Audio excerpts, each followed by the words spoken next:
Name chase. Good evening and welcome to another part of my Jewel or Junk series. And in this episode we'll be looking at games produced or published by Namco, one of the biggest arcade developers of all time, it could be argued. Whether, obviously Pac-Man is a Namco game, so their place in history was cemented, right from the start of the 80s. And they've produced many good games since and published many good games on home platforms. We're going to look at a lot of them, and I'm going to let you, the viewers, decide if they're jewels, junk, or just average, which is how this month's theme has been going. Anyway, there's quite a few people in the chat already, so let's say hello to them. We had David here very early on, who loves the Namco aesthetic, and that is true. Namco games have a certain look and a certain style to them that really comes across. We've got Cow.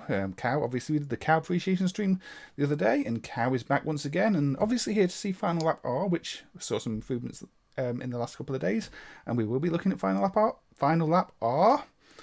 Who else have we got? We've got Carlo asking what my favourite racing game is. It varies, but quite often I'll go to Turbo Outrun. Obviously, Carlo is saying WC Le Mans, which is a very good game too. Neither of them are Namco games though, so neither will be featured tonight. We've also got, if I scroll down, Mitchell, who's saying he's installed Windows 11, which sounds a risky thing to do to me, but good luck with that.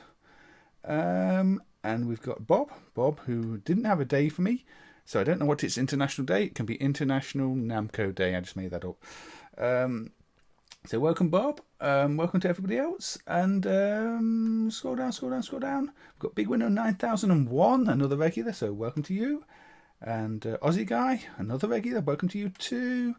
And I think I saw R09 pop in. Yeah, we've got R09, we've got Custado, and I think we've got Thomas as well. Sorry, almost missed you there, Thomas. Welcome to the stream, Thomas. I think that is everybody who has at least said hello in the chat. And if you haven't said hello, I'll say hello to you anyway, because I know there's some lurkers, and I'm always grateful for the lurkers too, because I like to get these games out there and show things off. And while Namco is pretty well known, still, you know, maybe there'll be things you're not aware of. So, the first game, the one we're starting with, the one you can see over there, the one that I have now put the mouse cursor on because I accidentally scrolled over it. Let's turn the volume back up on it to some volume level out there. There we go. There's a very Namco sound effect. Namco-like sound effects already, aren't they? And let's go to this one because it's not really a standard CRT screen. This one. So this is Golly Ghost, one of the custom Namco cabinets. Namco did a lot of custom cabinets, but Golly Ghost really stood out because it's a custom cabinet sort of built around a dollhouse with parts that move. So the video itself is just an overlay, sort of with fancy mirror tricks and everything to make it display over physical items. So that's why the ghosts you see moving around the screen here are semi-transparent, because they're sort of projected onto, well, over a physical dollhouse, which is what the scan in the background is. And you can see the elements in the dollhouse moving, and that's kind of how it worked. That was the novelty of this one. So, oh, we've got Masked Ninja as well. Welcome, Masked Ninja. Today is World Emoji Day. Oh, there's some cow emojis in there and some pig emojis. I don't know what you're suggesting there, Bob, but share the love. So this is a gun game, and we'll fire it up and we'll play it. So this is a little bit of a novelty because the whole cabinet was a novelty, but it is still a well-loved Namco game. Now, one thing I will say is make sure to not use BGFX with this, because if you're using BGFX mode, for some reason the overlay doesn't work. In direct 3D mode it works fine,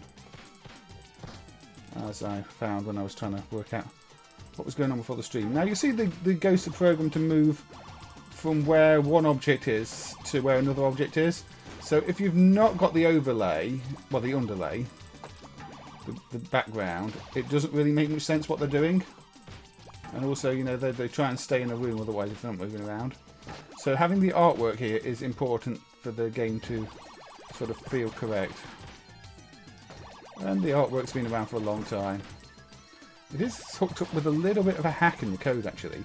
Instead of emulating whatever device is on the end of the I/O chain, it's kind of poking into the I/O RAM. So there we go. I got an extend, which I guess means I get another go. Yeah, I get to go to scene 2. Your random emojis just had to include an eggplant, did they, Bob?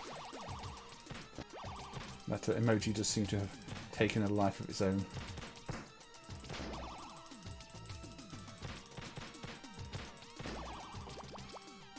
But yes, shooting ghosts.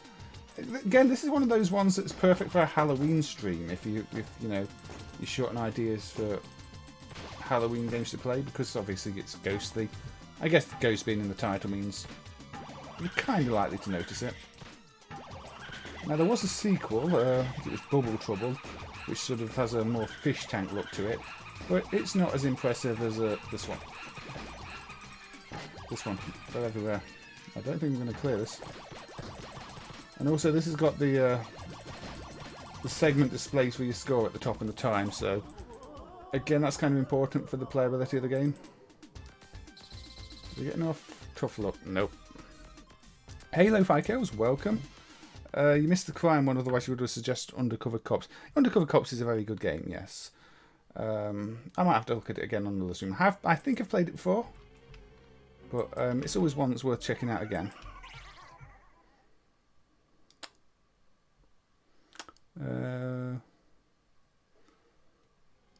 Yeah, I'm not really seeing the point of anything in Windows 11 at the moment. It just seems to be like the worst parts of Windows 10 made more obnoxious, and the good parts gone even further away. But yeah, my next operating system might not be Windows the way things are going. It has to be said.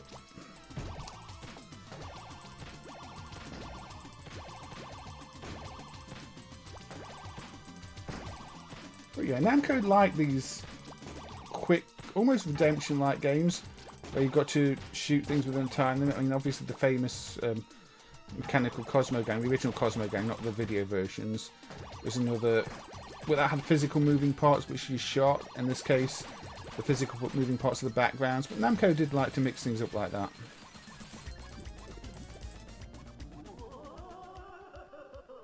The effect is called Pepper's Ghost, not something that is easy to make look real in emulation. No, it's not going to be perfect in emulation. I wonder what it'd be like in VR. I imagine you could do a good job of it in VR.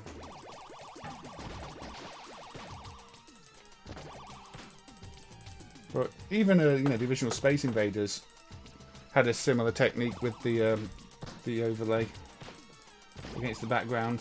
If you've ever played one of the big original Space Invaders cabinets, they look really good.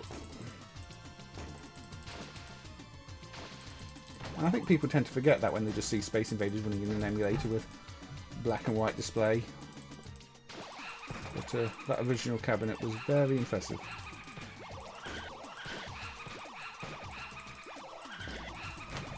My reactions are not quick enough for any of these light gun games.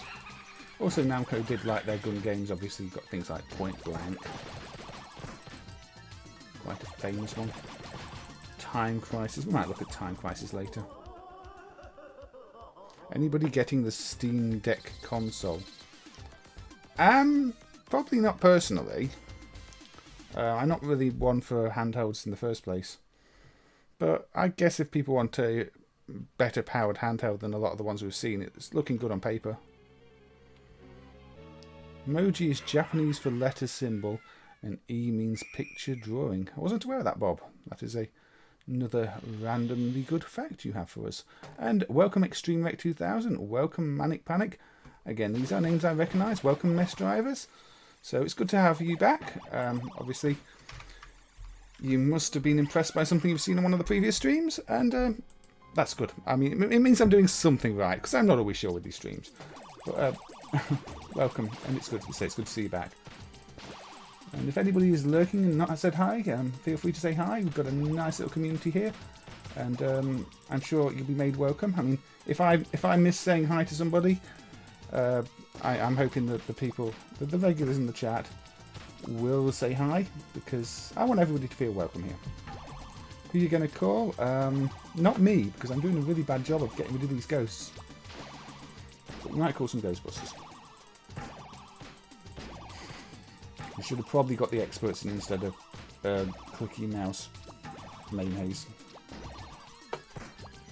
Clicky mouse, not clicky keyboard in this case. If you take the background off, there's not. I mean, this is really a waste for the System 2 hardware.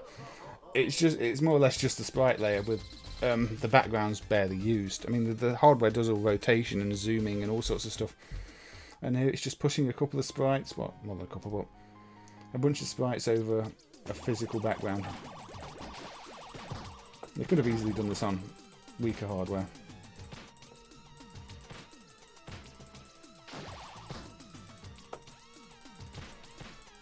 But they chose to use. I guess at the time the Namco System 2 was just their board, and maybe easier to develop for than some of the early ones.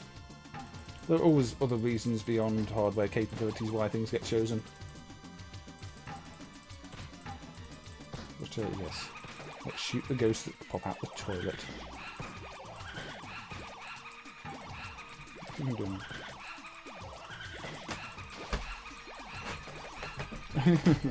doing? Not getting anything. No, I failed this again. Apparently level 2 is my limit. Yeah, it's possible they just stopped using the earlier boards, Extreme Wreck. Yeah, tough luck. Did worse this time. So you have to be pretty good to get anywhere in this game. But that is, like most arcades. Oddly, it doesn't offer a continue feature. But I guess because it's not going to change much, they probably didn't see the point.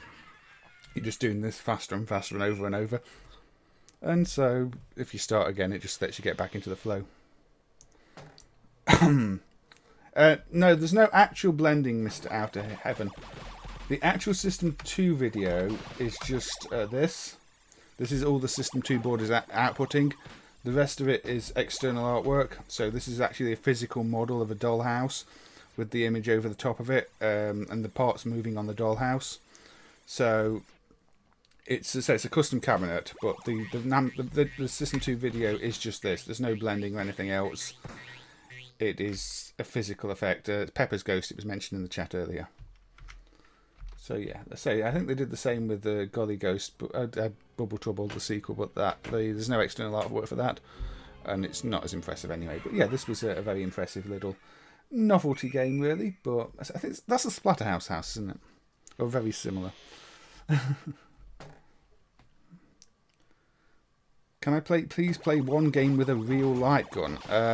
I don't have a real light gun, and that'd be very difficult. Yeah, I don't have a light gun, Big Winner. I have a mouse and a keyboard. If you want people with real light guns, I think Custado has a Sinden gun. If you want to ask about real light guns, I said toilet. Indeed, I did. Right. So this is. I did put in the chat that we're doing Namco and Namcot. So.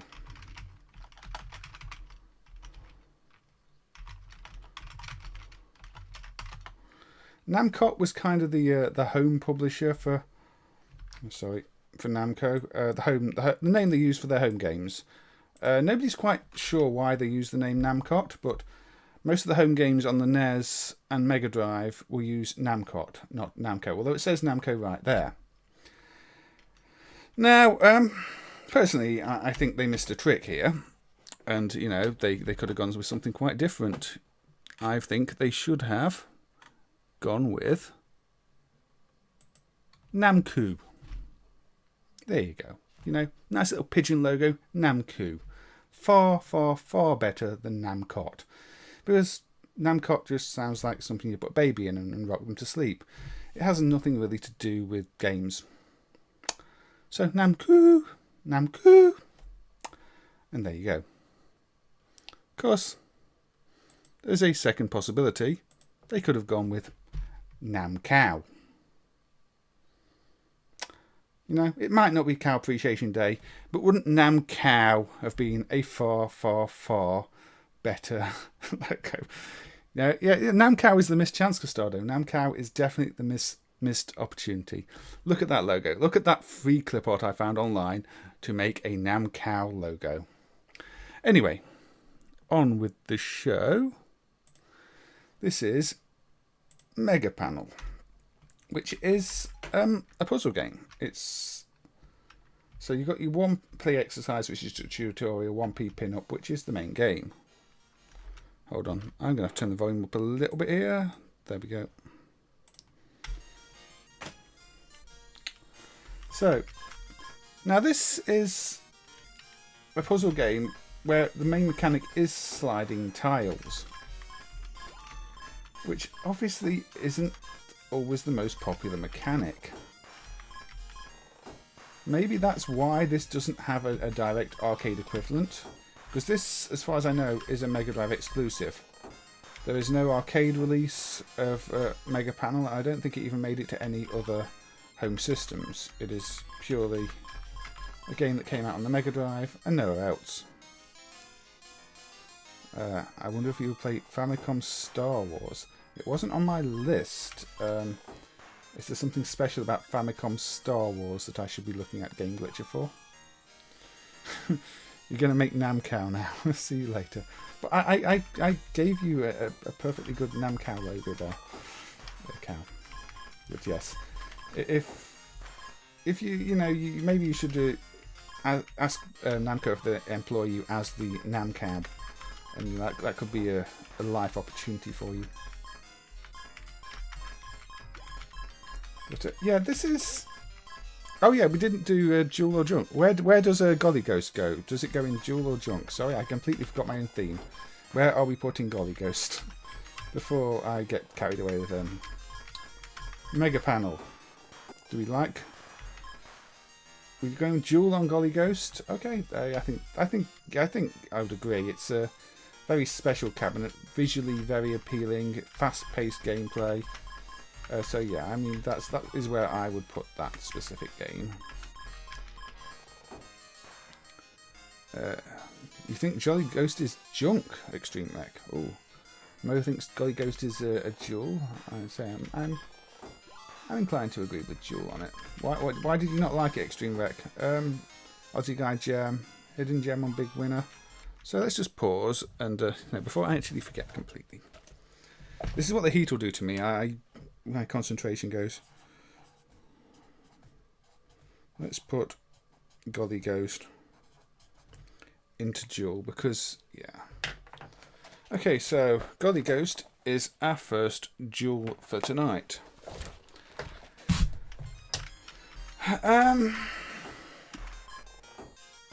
Megapanel. Now, I've said before, I'm not really a fan of sliding puzzle games. And if you note, I think you meant to uncover the image on the left-hand side, but the column you clear the tiles in directly affects where the bombs drop. So the bombs have to drop to clear the piece. So really, I need to find a way to clear something on the right-hand side without failing, but I'm struggling.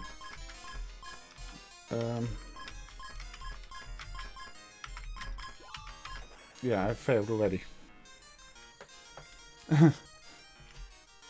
Megapanel is junk because his slider puzzles give you mental issues. Extreme Meg.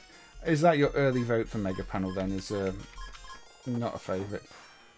Now it looks like horizontal lines are pretty good because they drop bombs across multiple panels there. Now I do feel this. Can I get a piece to come up with a button? No. There we go. In that case, no, it doesn't do multiple panels. Yeah, I'm not a fan of sliding puzzles either. But being as this is, you know, a Namco game, so it's only doing it in the middle? Oh dear. But it's quite difficult to always get the Megapanel's average, you feel, Bob. It's definitely a different take on a puzzle game. I can't think of any other puzzle game that does play like this. But I can't understand exactly what determines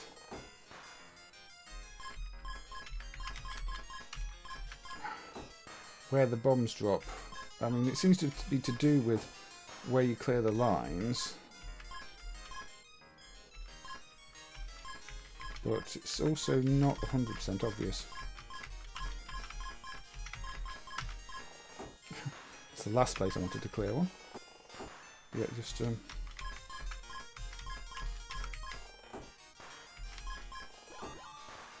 that cleared a load. I don't know what happened there. I don't know why sometimes it clears more than others.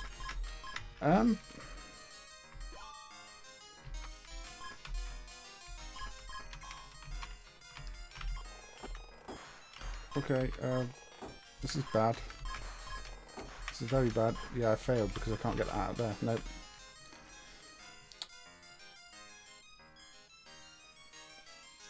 I have two huge dips there.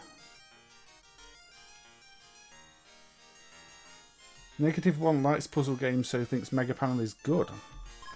So we've got quite a split opinion on Megapanel so far. We've got an average, we've got a good, we've got a junk. I don't think there is any surprise adult content in this one. I think it's all family-friendly pictures, or at least, you know, that's what my research suggested. If my research is inaccurate, we could have unwanted surprises. Or maybe wanted surprises, I don't know.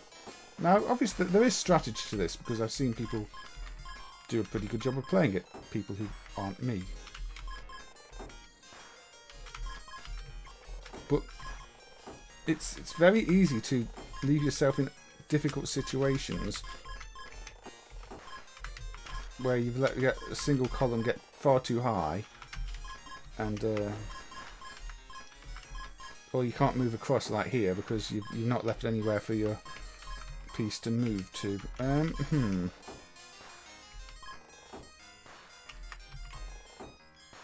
So I do want to try and clear a level of this at least.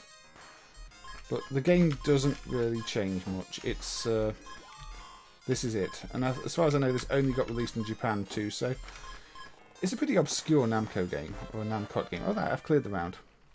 Carlo says a junk. Mr. Outer Heaven says average. Bob would think it would be a jewel if it was immature. We might play a Splatterhouse game. I'm tempted to play Splatterhouse 2 for the Mega Drive, because that's one I grew up with. But, yeah, I don't want to spend too long on Megapanel. I have completed a level now, which was my sort of stated goal. But yes, they're just cute images with cats and the like. So, I'm sorry, Bob. There aren't even any cows. It is just... Uh-oh. Yeah, I know I can't push it there. I know I need to desperately try and clear it. No. Right. Yeah, there's a force your stack to rise. One of the buttons, big winner, which I forgot about at first. Aussie guy thinks average. Does like some sliding puzzle games such as Guten Gottung and Locomotion and Kubrick. Yeah. It's 1990. I think a lot of companies were trying to do puzzle games. You do have different themes, as the track shows you here. That yeah, I didn't cover that because I didn't get far enough. But the gameplay doesn't really change. I think you've got more colours in this than you had in the previous one, so it gets more difficult. Not that I ever thought it was too easy. But yeah, I think you've got to really like sliding puzzles to enjoy this one. Baraduke was another decent title. I might look at that. R09 junk. I think the majority of the... This was on Cart in Japan, Bob, yeah. I don't think it was on Sega Channel. But I think the majority of the votes here are for junk. I mean, it's kind of interesting, but it is just sliding puzzle, really. So yeah, I'm probably going to have to put Megapanel into a junk, which I kind of thought it might end up there. Yeah, Foxy's is a gem of a game, Mr. Outer Heaven. So, Megapanel, I think we've seen what that has to offer. So that one goes into junk. And yeah, I thought I'd better pick some that we're going to put into junk, because Namco have got a lot of really good games. So there, the Megapanel has gone into a junk. So, yeah, Golly, you dumped it and did the artwork, Guru. Okay. Time Crisis 2 is not on my list. I might have to have a look at it. I don't know. It wasn't initially one I was going to consider. I think it might run a bit too slowly, but I might do that in bonus time. -1, Namco, March and Maze, Rompers and more. Yeah, they're all good games. Tinkle Pit is one I really like. As is the next one, which again is Namco really pulling out all the stops on their custom cabinets when they did Prop Cycle, which is another one that I put on the preview images. So, Prop Cycle. It's a Namco game with a full-size bike, where you have to pedal the bike to move around.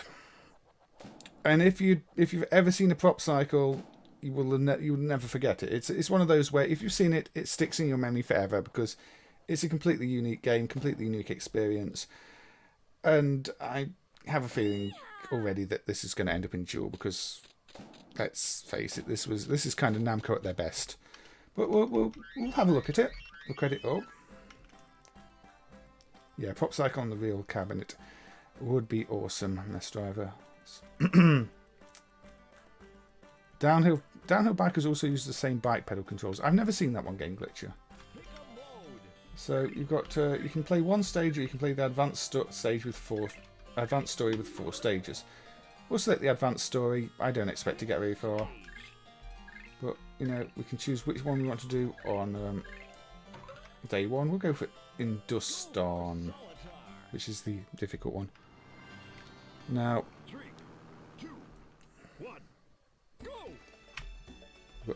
So you've got pedal faster, pedal slow. There we go. Pedal faster is mapped to a key. Now I'm just playing this on keyboard, which is not the best way to play it because, well, it's meant to have a massive custom control.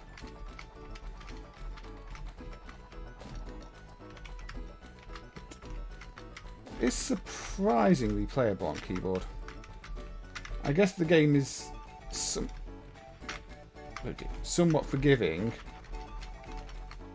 because, you know, the original control was a pedal bike, and they have to acknowledge that it's got to be the actual game balance has got to be slightly easier because the controls are quite difficult to manage. But not that difficult. And not that easy on keyboard. I mean, look, I'm making a complete mess of this. I ran out of time. You don't have the resistance. Yeah, it's easy because you don't have the resistance of the pedals, as you say, Custado. Although at the same time, I still made a complete mess of it. I didn't even get the required points. So, we'll try day 2.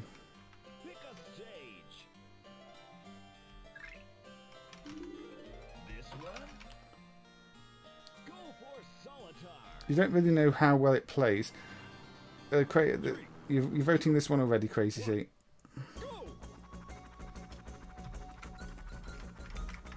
Or nobody? Are we saying nobody wanted downhill bikers? I'm getting a bit confused, lost in the conversations there. But yeah, you do have to reach the point target. The points you get are on the balloons.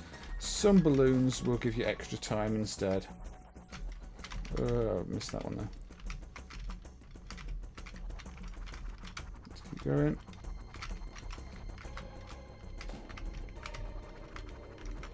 See, that one's an extra 20 seconds, which is handy.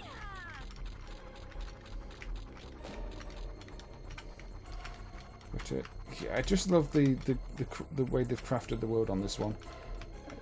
They could have just been really lazy, but you've got all these, like this cavern with these unique things trying to eat. I don't really know what they're. They look like organic stalagmites trying to eat you from the water. I really don't know what they are. But yeah, I'm not flying fast enough here either. So let's get an extra 20 seconds. Oh dear. And again, I've come out the cave into a nighttime area.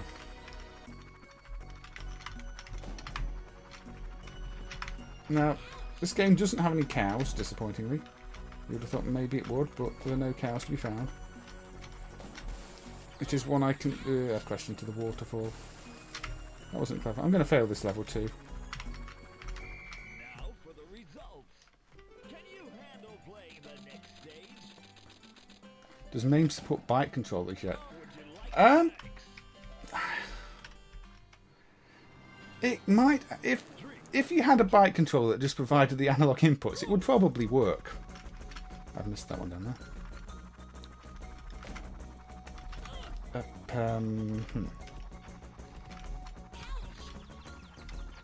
That's this. This is. I'm getting worse at this. This is meant to be the easy course.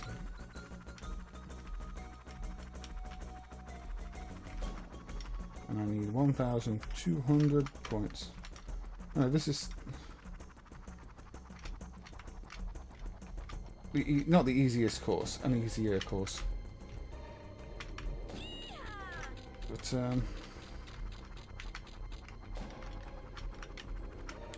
let's go around.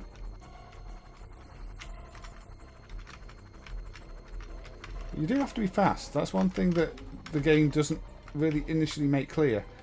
If you don't clear these really quickly, you will just run out of time without getting anywhere near the target score. So it's not a sightseeing tour, it's a real game. I mean, Namco haven't relied on the novelty controller just to be the game.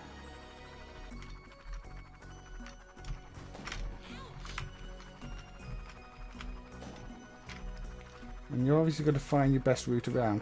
In that sense, you know, finding your route around the level is kind of Katamari-like too. You know, you plan which balloon you go to next to try and maximise your score. You learn where the highest scoring balloons are. You learn where the extra time ones are. Can you handle playing the next stage? Yeah, you could make a hack project of it, Bob. And sorry if I missed anything in the chat. Pilot Wings before Nintendo. So, yeah, we're still on day 2 because apparently I failed day 2. But the target score does get less each time. So, you know, the more you play it, the more chance it gives you of actually completing the level. So it's kind of a dynamic difficulty thing. Although I guess, you know, if you put that many coins in, it wasn't a cheap game to play. I guess it was expensive because of the cabinet price, and also upkeep on the cabinet can't have been cheap. I mean, it's one of those that is going to be open to abuse, people peddling it far too fast. And you know how arcades get treated.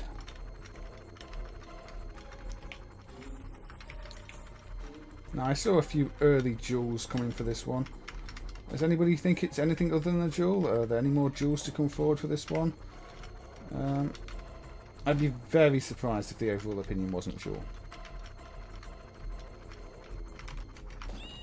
But, let's go. Yeah, I've almost reached the new lower point target.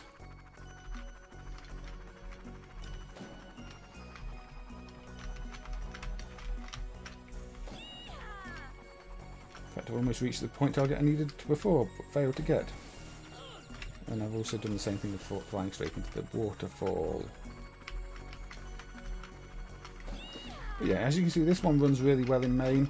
There were a few bug fixes, I think, last year for the high score table, because previously the letters didn't scroll correctly on it. So if you played this in an older version of MAME, then it's worth having a look at the emulation now if you found the glitches that were there before.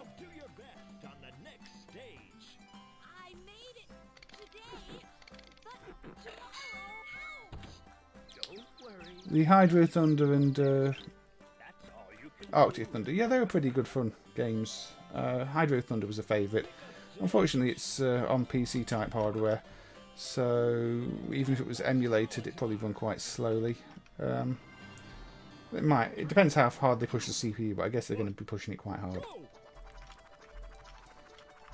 There were some improvements to Funky Ball recently, over the last couple of days, including a bit of a speed up for it and correction of graphics. That's another one with PC-like hardware. But that was a single board with just PC components on. But always good to see them improving, and Alan's fixed a bug in the Voodoo emulation, although it's probably not one that many games are going to encounter. It's a case of it reading from an illegal register on the Voodoo chipset, which had to return all zeros, but was actually returning the register content. And yeah, the game didn't like that. But probably handy for when MAME's PC emulation improves to the point where we're running Voodoo games in the PC drivers.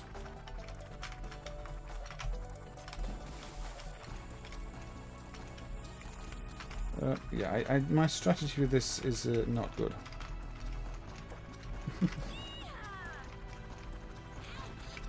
Where am I going? I'm going to run out of time.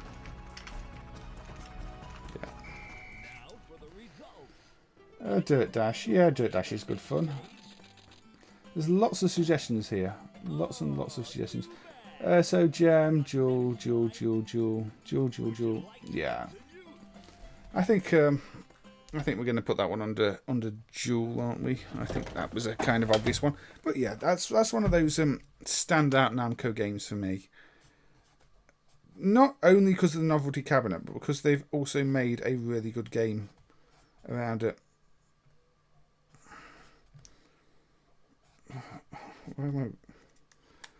Right, Prop Cycle, even though I can't write, is now under Jewel, up there on the Jewel list. Plenty of the 3D games do run smooth. It depends on the hardware, Andrea. I mean, the Konami stuff Ville's been doing runs really, really well too, and he just made some really big improvements to the Solar Assault graphics and several of the others, and the performance improved when he did that. But yeah, A mini map and coloured balloons for time bonus. Yeah, that would probably be a legitimate improvement. Big winner. But I guess you learn the maps. There's only I think 4 levels, 3 levels you can pick from, and then the bonus level at the end. So it's not too much to learn. But yeah, that would have been a bit of an improvement. But I don't think it takes away from the game we had.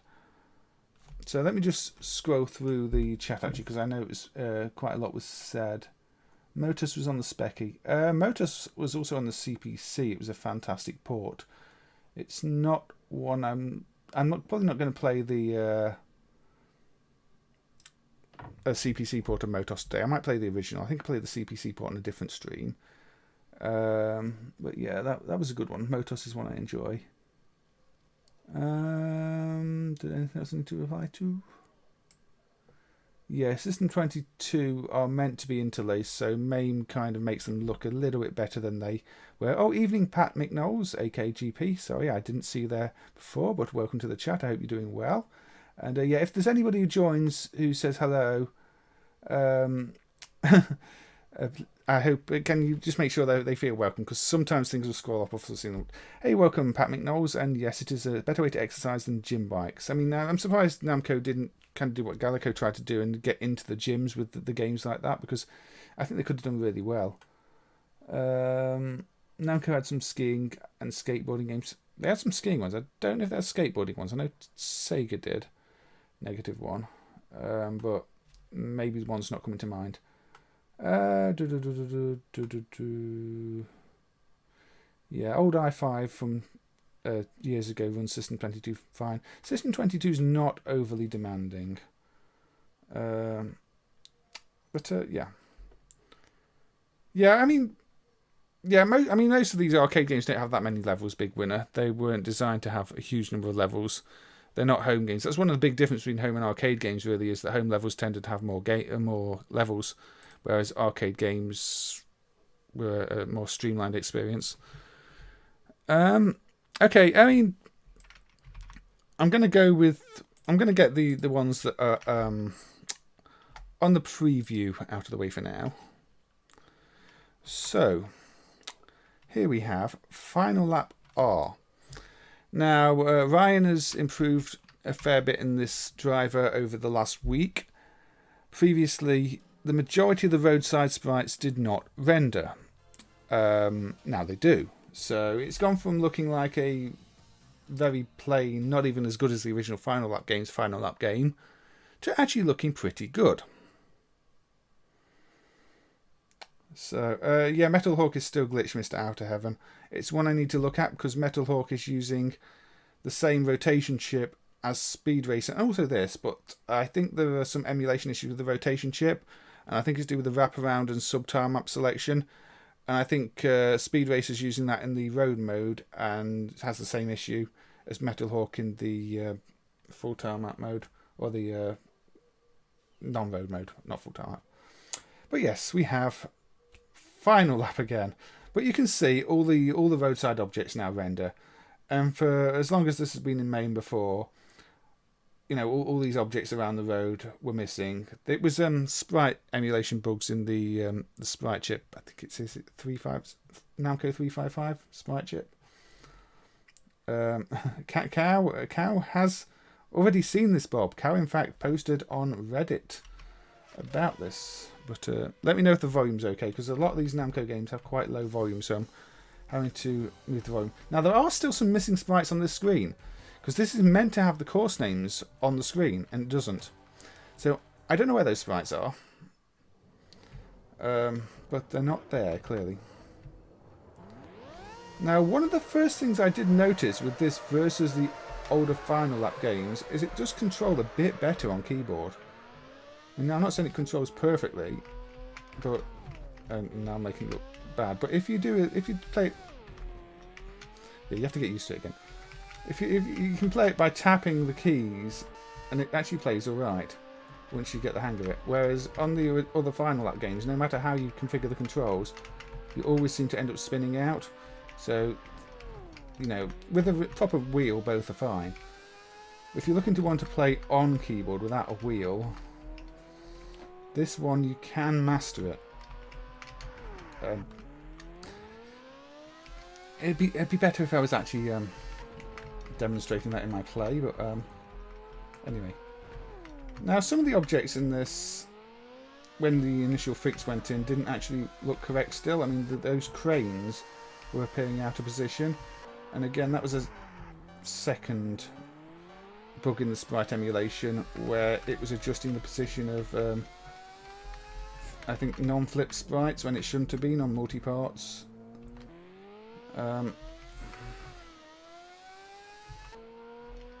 So yeah, there's been a few fixes that have gone in, and now it looks pretty good. So the remaining thing to do is really find out where those sprites for the core select are,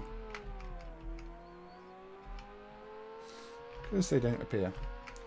Now, unfortunately, the reason Ryan was investigating this in the first place is because we were looking into a Sega Rally and some of the bugs in the Model 2 emulation, and we were kind of hoping that the bugs in this were CPU bugs and they might improve Sega Rally if they were fixed, but it turned out to be bugs in the video emulation instead.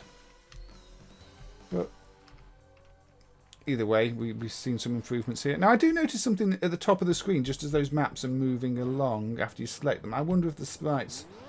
I wonder if that's something to do with the sprites that we're missing. Maybe they're sort of being rendered off screen or something. Yeah, this is actually pretty good looking. I mean, it's very simplistic. And MAME says it came out in 95, although the game says it came out in 93, and I can't find any reference to the game coming out in 95, not 93, prior to MAME saying it came out in 95.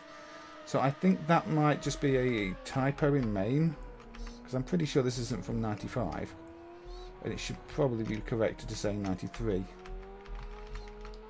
But yeah, for 93 it's not overly impressive visually, but it is a step up from the previous Final Lap games, and the system is Namco FL. The board is called the Namco FL board, so it was clearly specifically designed to run this game.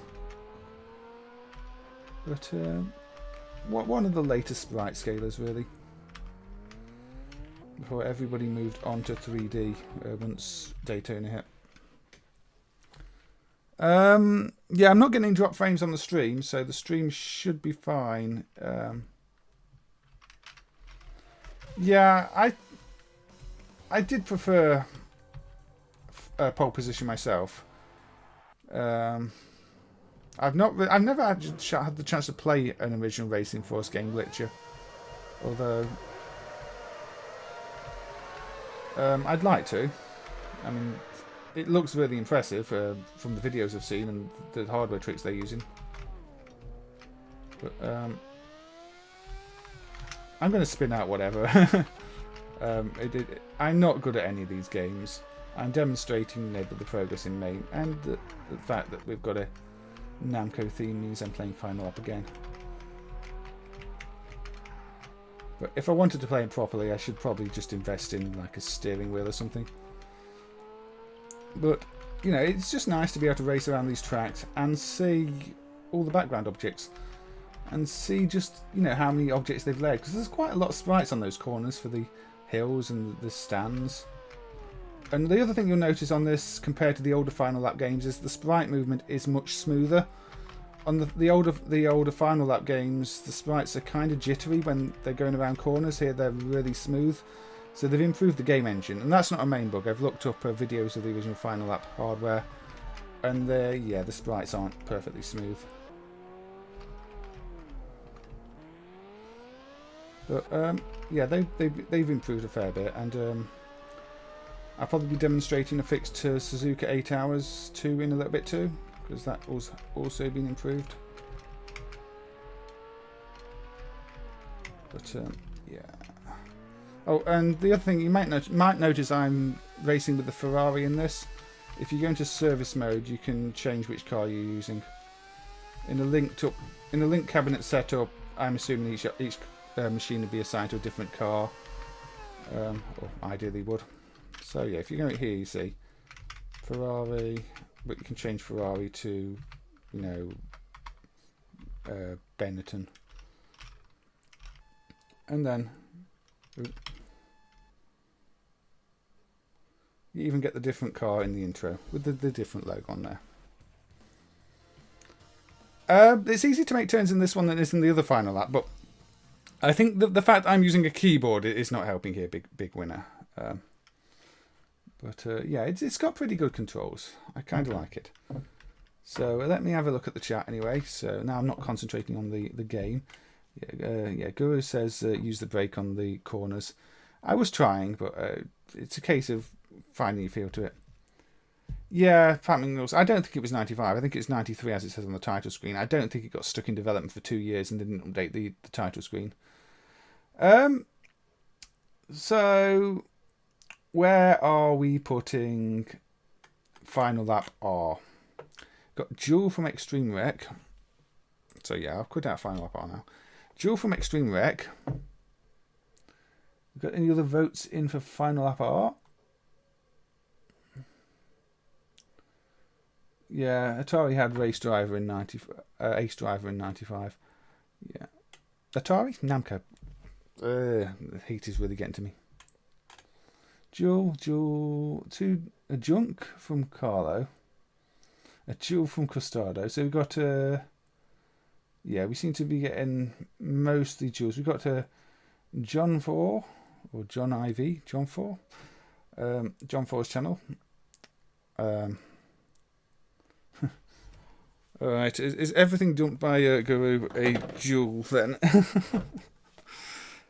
Right, well, we'll go with we'll put Final Lap R up on Jewel. I think that's the majority of the votes are for Jewel. And I think that one plays better than the majority of the Final Lap games, actually. I think that's the best playing one, at least in my opinion. And also the best looking one. It's just a shame they didn't have all the courses from the previous game in it. You still only got the 4 courses. Right.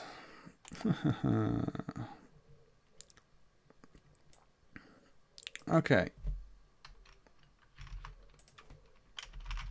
This one's an interesting one. Marvel Land, Japan, another Namco System 2 game. Now, I'm specifically loading up the Japanese clone of this because the parent set is clearly a prototype and should probably not be the parent set. It's unfinished and, you know, you can't complete it and there's music missing and it's broken. So, yeah. If you want to play Marvel Land, this is quite loud, so I'm going to turn the volume down a bit. If you want to play Marvel Land in MAME, play the Japanese version. I think the cutting room floor might have the full explanation of exactly why the parent set is obviously a prototype. It's an earlier revision than the Japanese code. It's got stuff missing. It might be in English, but it's clearly not a release game. This is one of those rare cases where we've got an arcade platformer. The platformers in the arcades are generally much less common than they were on home systems, where, you know, home systems have more mascot platformers than you can care to count. But this was Namco's attempt at doing an arcade platformer on System 2, which is, you know, they're nice, capable board with loads of rotation effects, and they have made sure to use them in places. There we go.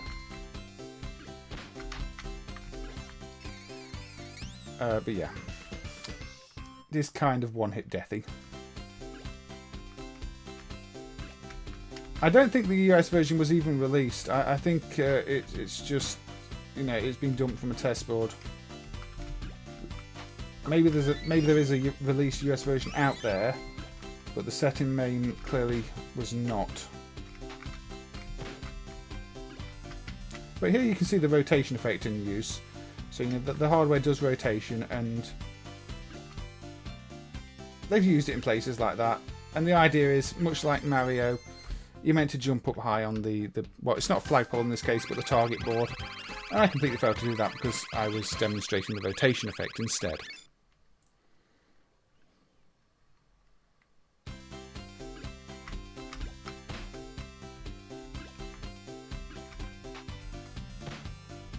Marvel Land was on the Sega Genesis, but the Genesis version unfortunately lacks many of the effects. So, because the Genesis doesn't do rotation. Well, that appears to be me taking a bath.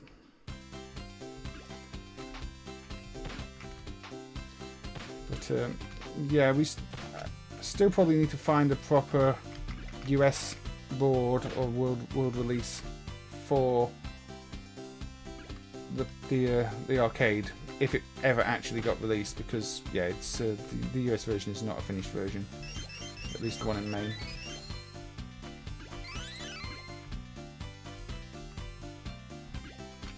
Oh, I've got this, and this means I can jump higher. You've got multi-layers of parallax here, which again is showing off the all the layers the system 2 can do, and you can push things along. There we go. That got me the bonus out of it. So it's a bit like Bond's Adventure, the Taito game in that sense. If you push some of the gravestones along, you get bonus items from them. I mean, this is one I've never been too convinced by. It's maybe a little too generic for my tastes, and obviously your expectation with the game is that it's going to be a Marvel game because it's got Marvel in the title. But then at the same time, you've got all these fancy effects like this pirate ship here, which is always going to be really nice, and they're almost in the middle.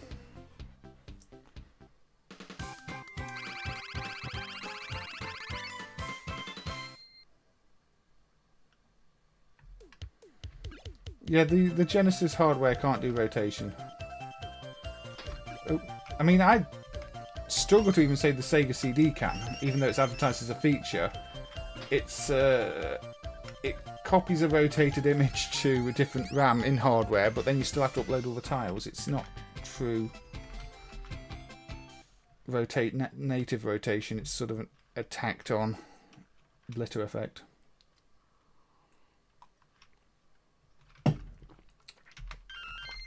Yeah, Blues Journey is similar. I mean, there's quite a few of these arcade platform games that, at least to me, don't stand out that much.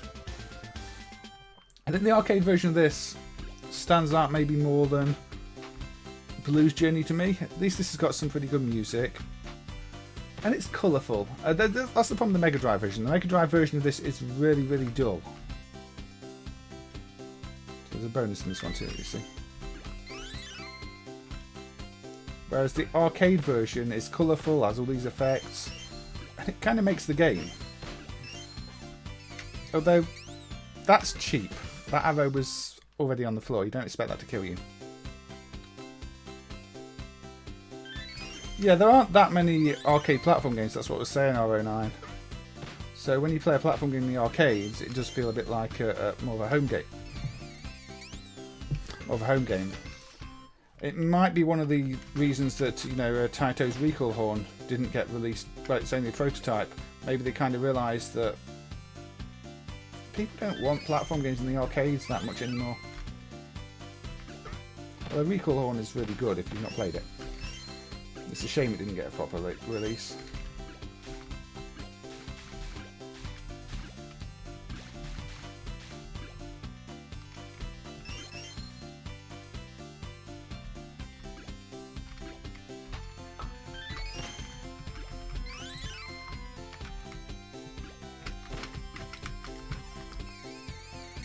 Pretty bland, not really memorable.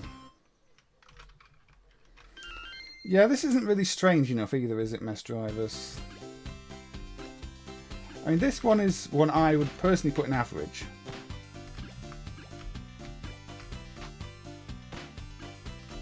It just doesn't really do enough. I mean, the rotation effects are really nice.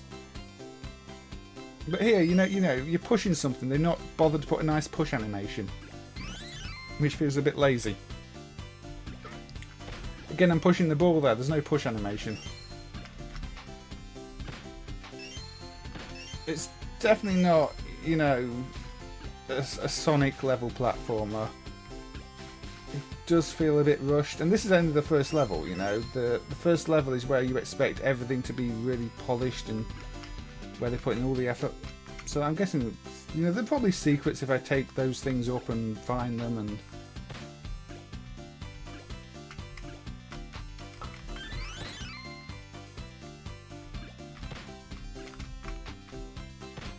I don't know.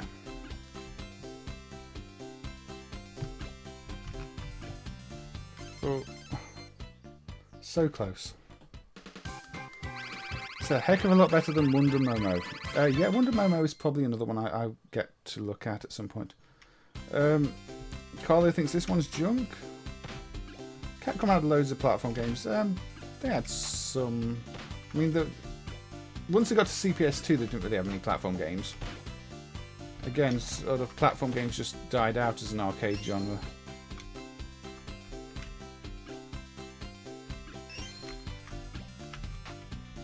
But, yeah, I think this is meant to be based around a theme park or something. Hence, Marvel Land.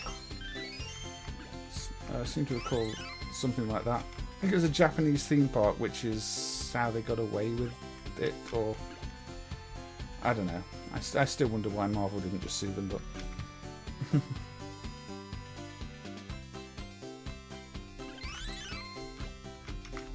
it's quite strange the way you can stand on so many enemies.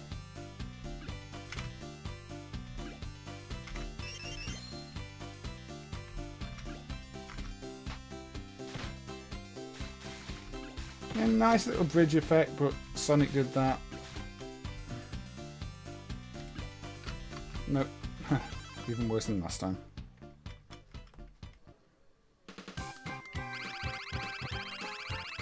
Bobby is Going Home is a really good 2600 game from '83.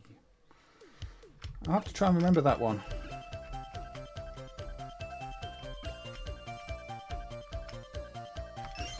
Why am I trying to jump over the actual power-ups? That's silly.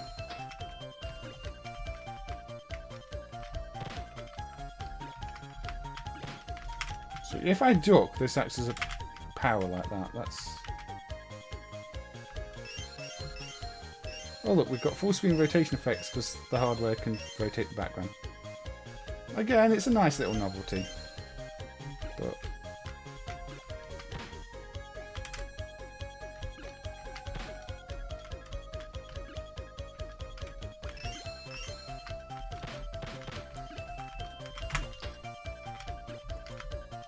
quite a few games with roller coaster stages like this. B-Rap Boys has one. I think DD... Does DD Crew have one? We saw one in Taito's Under Fire.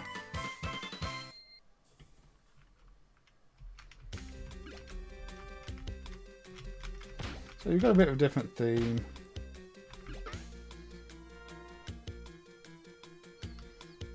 So I'm trying to give this a chance. It's not got that too tough feel of like Wardner or Bond's Adventure.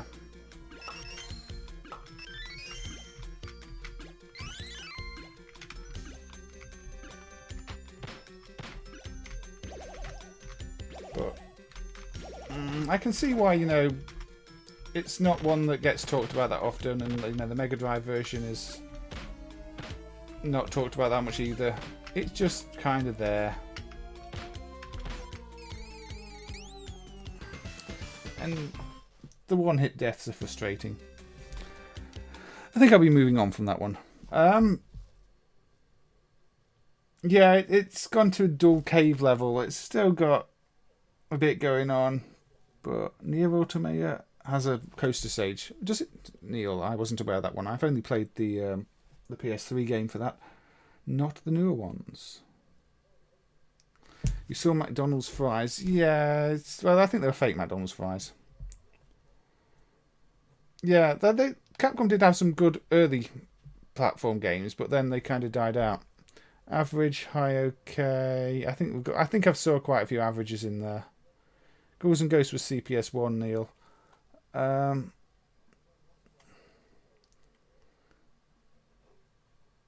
Generic junk. Pretty bland, not memorable from -1. Yeah, that thing, it's a bit bland. It's like, yeah, our hardware can do this, but we don't have much of a game. Mossburger fries. Let's go with average, yeah. Let's go with average on that one. Right. So, Marveland.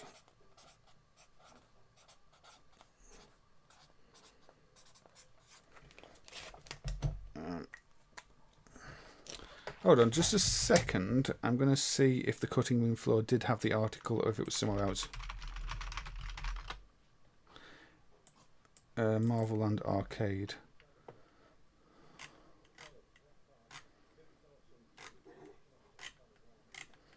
They've got an article on it, but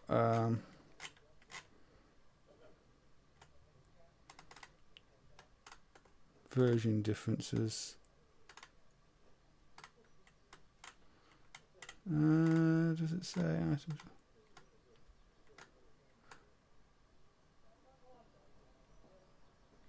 Ah, that's it. In the US version, according to the cutting room floor, World 4.5. This is what it states. So you can see the their article, but yeah, the US/World version is clearly an unfinished version of the game. So it probably shouldn't be the parent set. Well, yeah, we put that one on. Outfoxes we might do. I mean, Outfoxes tends to be quite well known. It's not really priority for the stream, but I might get to it. I might get to Outfoxes. But what I was going to do is look at the other one that I've got in the preview image. Now we're going Japanese old computer here. This is the Sword M5, which is a Japanese system. 2 Z80s apparently. But let's have a look. Now we saw a few Mappy ports on previous stream, and they were well received. So what do we think of this one? Let's have a look. Now I think of the Mappy ports I've looked at, this is maybe the most basic visually.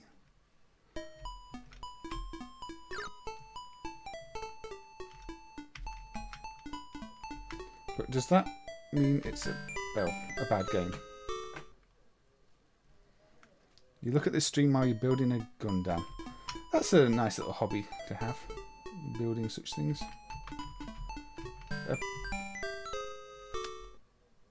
Excuse me while I remember how to play Mappy. Now I do notice the level out's quite different here in terms of the building at the top. But yeah, this is clearly scrolling in tiles, and I think everything is tiles. I don't think this hardware does sprites, or if it does, they are very limited.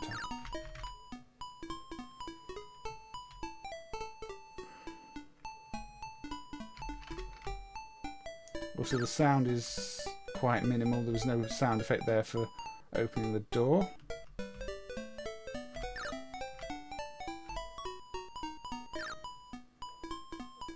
And it's quite slow paced, it has to be said.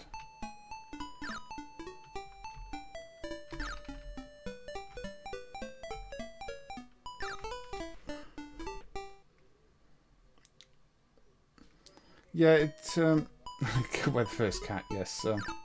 I was killed by the first cat.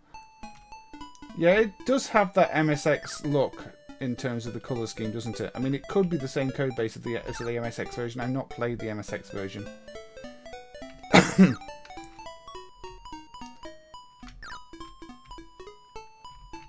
Uh-oh.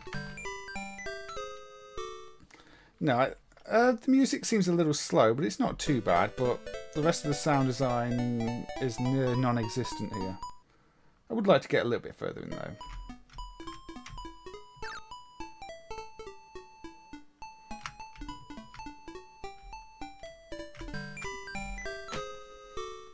You don't like the Mappy the Ogre. You've got to see quite a bit of Mappy on these streams. This will be the third Mappy game we've had on Jewel or Junk. But this is a little bit slow and unresponsive. I don't know. I kind of the Mappy games I've played, I think this one plays the worst. That's my overall feeling about it. The AI, the movement seems kind of similar to what I'd expect. There's not even it doesn't even show the points when the enemies are moving. When you hit them with the wave.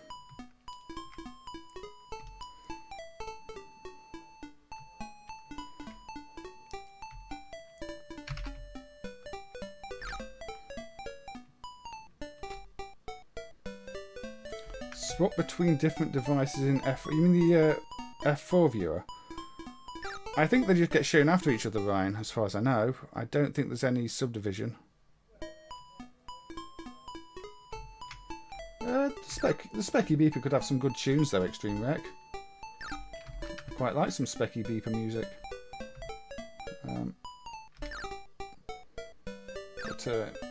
You know, the only sound effects that are really going on in this game are the pick up object sound effect and the music.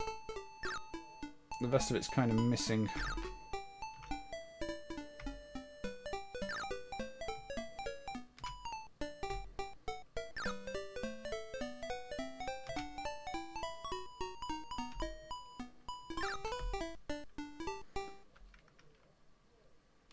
You can't see anything to do with the...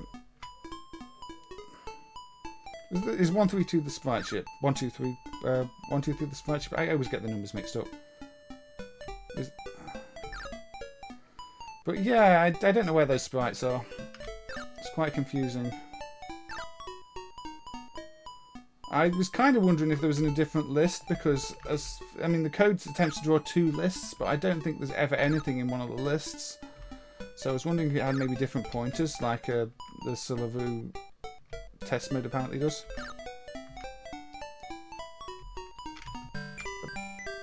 I jumped into a cat.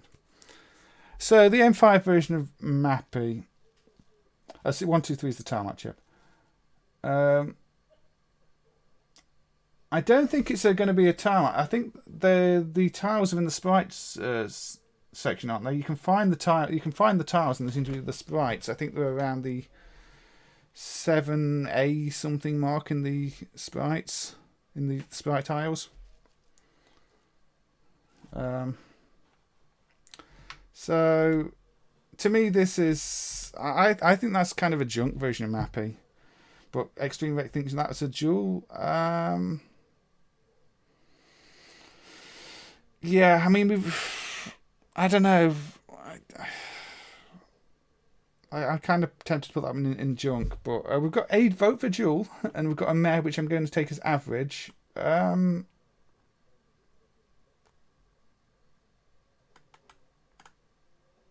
Erratic PT is a junk on this one. Bob is average.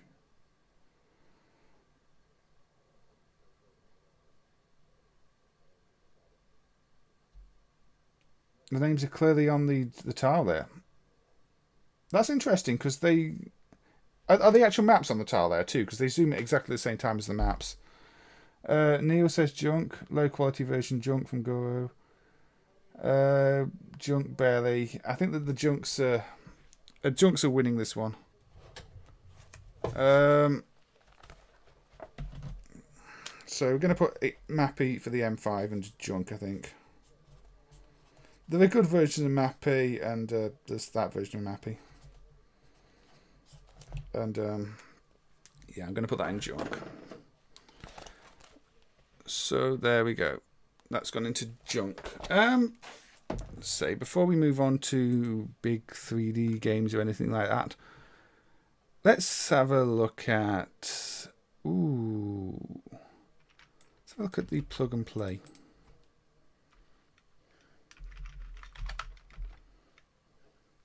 This is the Let's TV Play Classic Namco Nostalgia 1.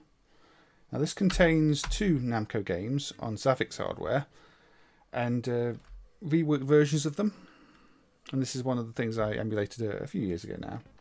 The sound emulation isn't quite 100%, so it's a bit beepy. So this has versions of Mappy, including a breakout game of Mappy, but we're not going to look at that for now. What we are going to look at, I think let's start with the regular version of Xevious in this. So again, the music's emulation is not good, so there is meant to be music here that's just not working. So just ignore the fact that the music's not there. So we've got Xevious.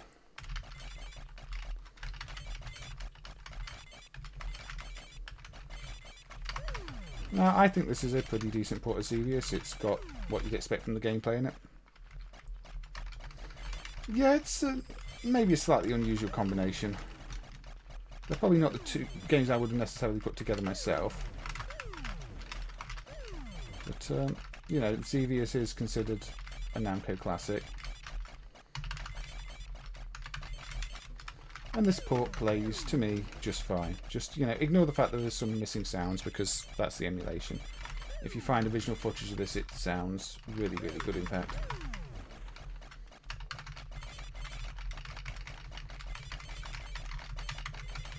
And it's clearly an improvement of, say, a NES port. Its colours are better, the scrolling's better.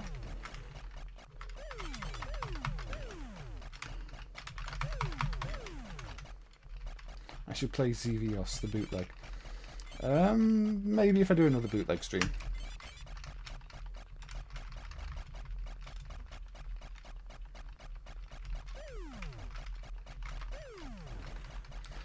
Yeah, the Jax one had Mappy on and Xevious. I guess they're just the games they wanted to put out around the time. Although the other Namco collection of this has a Dragon Buster on, I think, which is slightly more unusual. But yeah, this was a Japanese exclusive plug and play. And you get the idea. So this is the regular version of. Where do I want to go?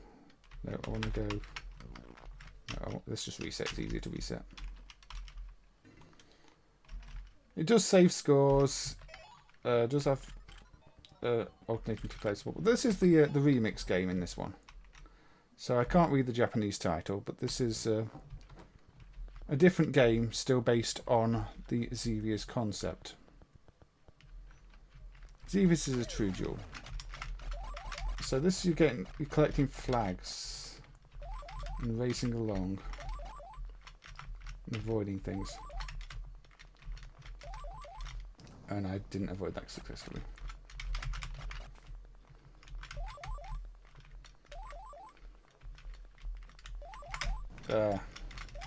So this is a race, but with in the Xevious world, and obviously with Rally X-like flags.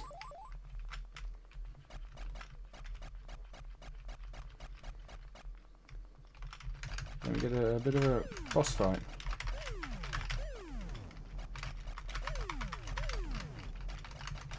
I can't remember what you do on it, but you know.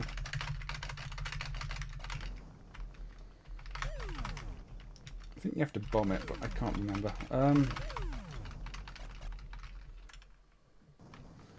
This isn't. Yeah, this.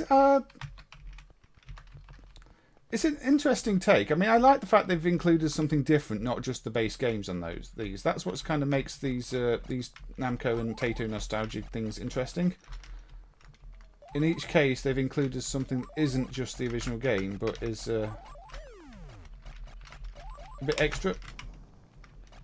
And obviously this is a big departure from Xevious itself. And you do have to sort of learn the levels and learn your timing. The Mappy remix game is a lot better.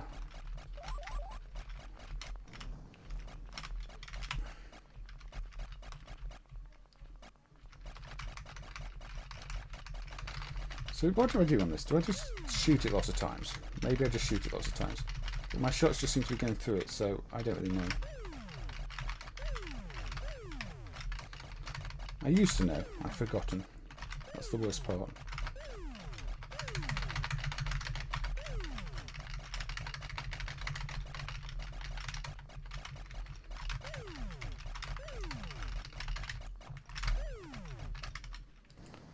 So I have to destroy it within the time limit, but I can't remember how to destroy it.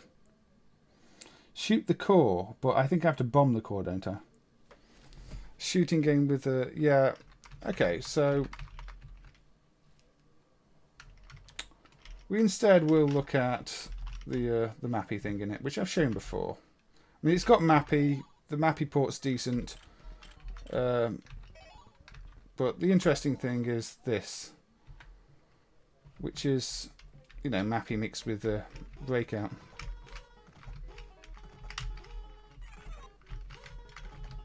So again, they've taken Mappy, they've taken the characters, and they've tried to do something different with it. And this is something you don't get on things like those Jax units. And the Jax units contain decent ports of the games, it is true. But you don't get anything beyond the games. And this, you know, this has got the same sort of trampoline mechanic from Mappy. If you use the fire button to, aim your character, accelerate your jumps, it changes the trampoline colour from green to red, and if you use it on red, it snaps. So, you know, it's taking into account parts of Mappy lore, which means it's not just like the Mappy characters in another game. Some thought has been put into how they work in this game, although I'm terrible at it, as you can tell.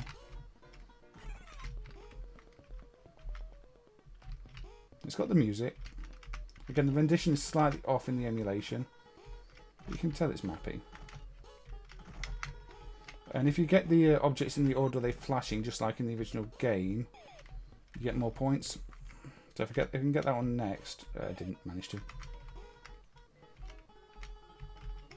I guess there's some sort of Mappy lore. And then we've got to hit the hit Mappy up the top there. So this is like you're not Mappy, you are against Mappy. I don't know. There we go.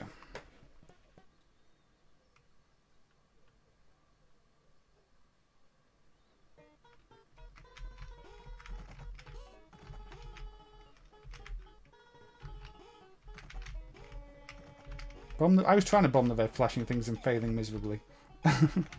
But yeah, there are more levels to that. There are more bosses to bomb. I mean, I do like these two, this pair of plug and plays. I'll have a look at the other one shortly. But oops. See, I tried to use the high bounce when the trampoline was already red, which is a bad idea.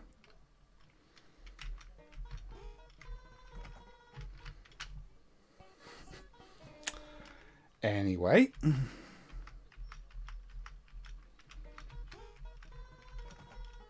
But yeah, we've got a very nice little breakout game with Mappy, I have to say.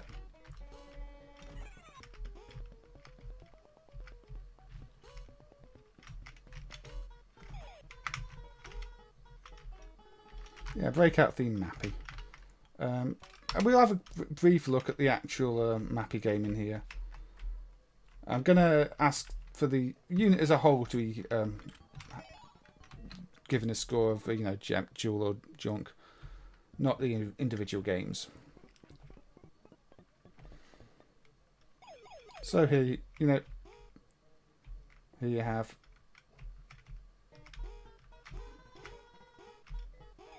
a fast, smooth, good-looking port of Mappy. And this isn't emulation. This is a new port done for these devices. So it's coded from scratch, whereas I think the Jax ones are probably done line by line, converted to some plus from the original arcade code. This does seem to have been coded from scratch as its own thing. So it's probably the last time Mappy was actually ported to anything.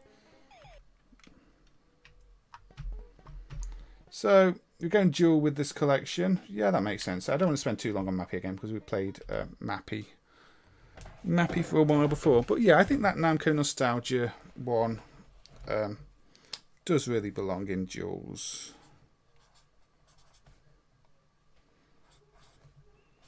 I mean, it's one that's definitely collectible as well.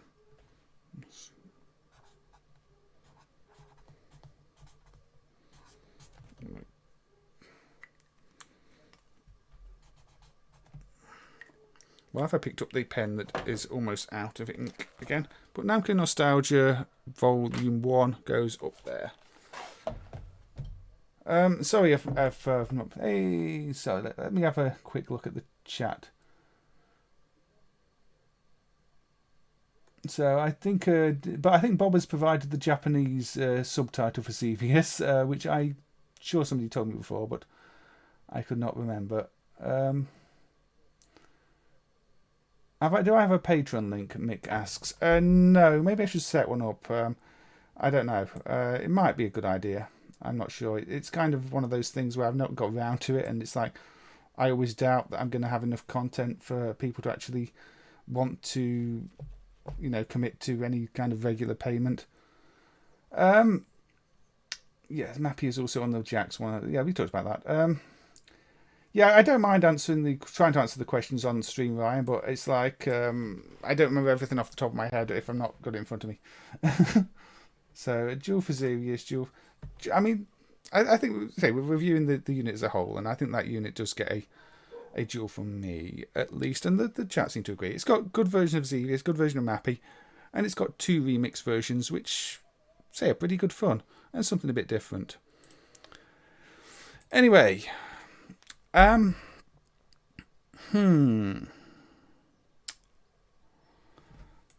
gonna want to do this one. This is I think this is another Namco System 2 game. No, Namco NA1 game, in fact. Super World Court. So, what is this? This is tennis.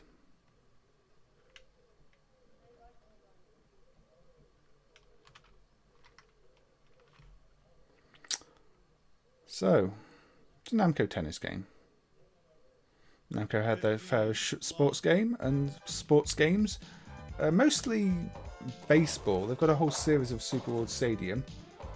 But they had this Super World Court, and there was also a World Court that came before it. But we can coin it up and we can play it.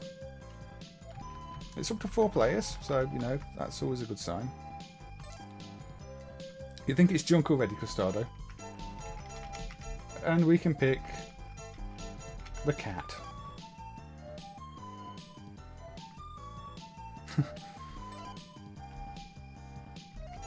So we can pick one of the 4 courses. We can pick Namco Open What Has Happened. That sounds like a good idea. Oh look. It's a Namco themed court. With Pac-Mans.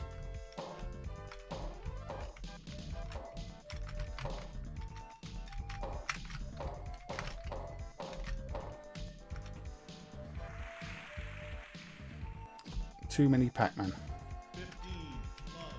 Yeah, of course I'm going to pick the cat. Why wouldn't I pick the cat?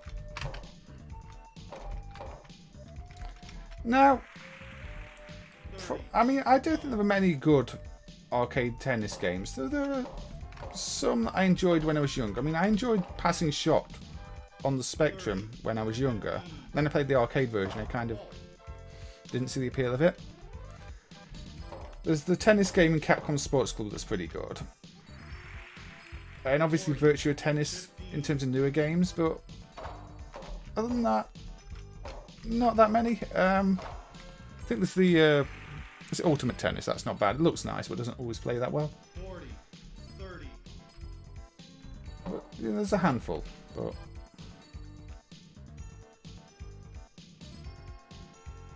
it's an amazing cat.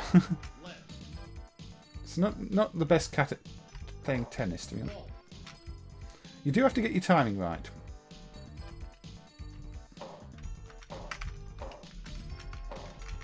But any game with a cat is sort of an automatic duel for me. It has to be said.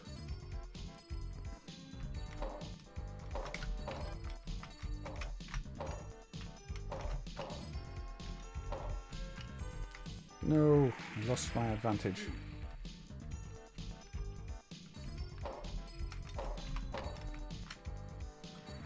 Get it back.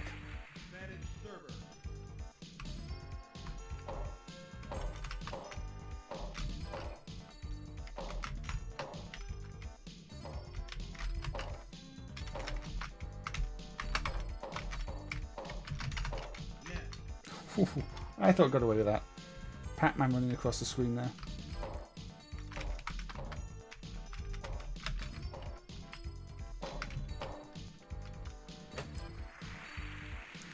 This is already better than the Sailor Moon Game Boy games. Is there a Sailor Moon tennis game on the Game Boy?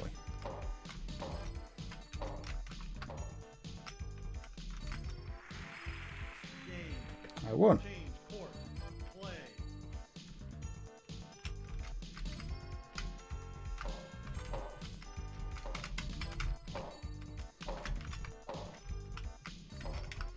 You see, the cat doesn't even need a racket. The cat just plays with its paws, which probably hurts if you're serving a ball at speed.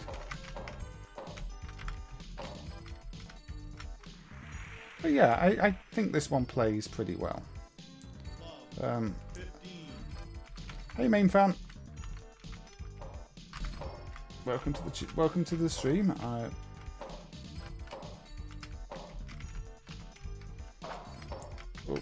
Yeah, if you hit it when it's flashing, it does a more powerful shot.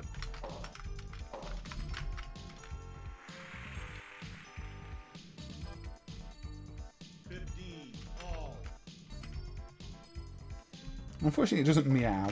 It'd be nice to have the cat meowing every now and again. And also, there's no cow, so.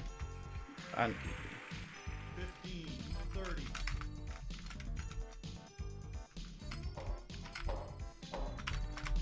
This could well have been on the PS1. I've not looked for it on the PS1, but it wouldn't surprise me if it was on the PS1. With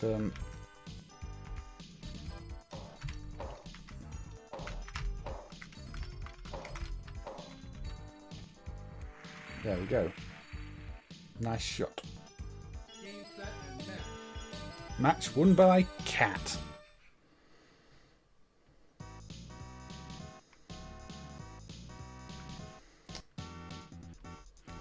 Now, I think you get the idea. It's tennis with some cute characters and some courses to select. So, what do people think of Super World Court? Because I don't think there's much else to show with it. It's a tennis game. And I think it's a pretty good one.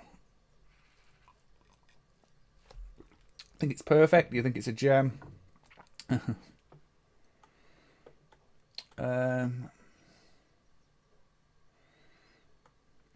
Oh, I see. Main fan's not commenting. Main fan is just doing a little bit of moderation work. Yeah, big winner.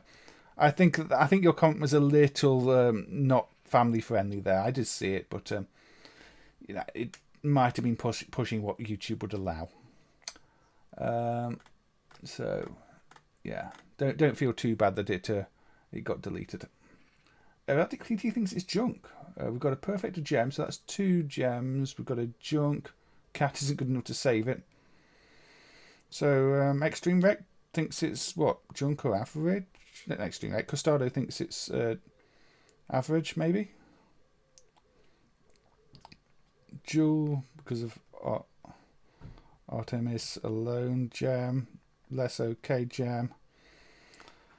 I think a junk, an average, a junk, an average. There's quite a few gems, but we've also got quite a few junks and averages here. I think there's probably more jewels though, but night night GP. Take care. Thank you for being here. I'll see you soon. There doesn't seem to be a consensus, although I think there may be slightly more jewels. Though, say, given the split vote, it might have to go into average. Yeah, Radical Russ is throwing in another junk. Mess Drive is a junk. We're going split down the middle on this one, aren't we? We're getting jewels, we're getting junks, we're getting average. I'm going to put it in the average, I think. But this is one that we might revisit. Much like, what was it from the other stream? Lasso, where the opinion was quite split, and people have since said they consider it to be good. Oh dear, this pen is. Yeah, I should have really just go and find the other pen, shouldn't I? Super World Court goes down in average, mainly just due to the split opinion. But the real reason I wanted to play Super World Court is because I can show this. Now, this is by Playmark in 1993. Playmark being an Italian company.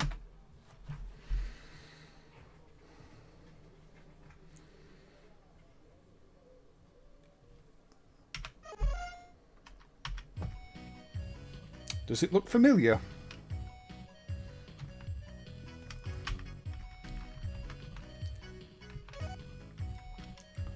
now, instead of a cat, we can play as a dog.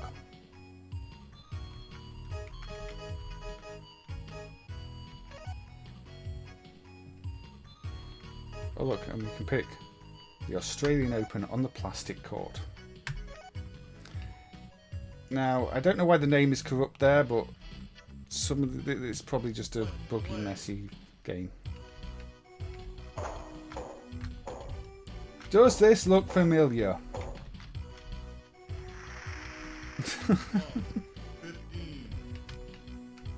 Do we think Playmark made an original game here?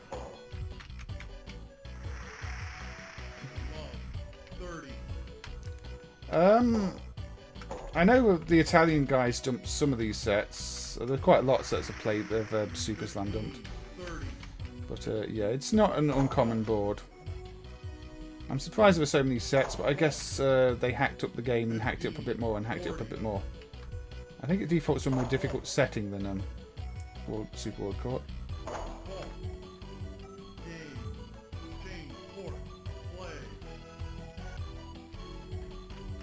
Oh well.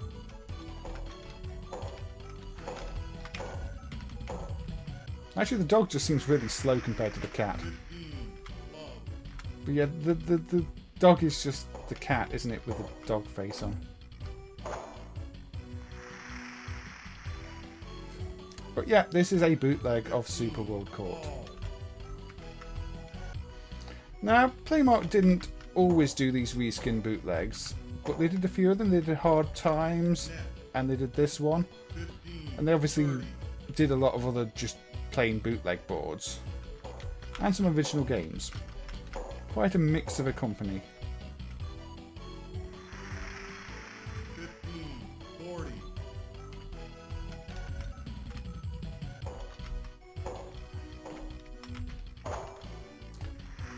This one has a fluffy dog. Game, play. Ball. Now, we're not going to spend too long on this, but yes, it really is just a bootleg of Super World Court. But, you know, I like to branch out into showing some of the more obscure things.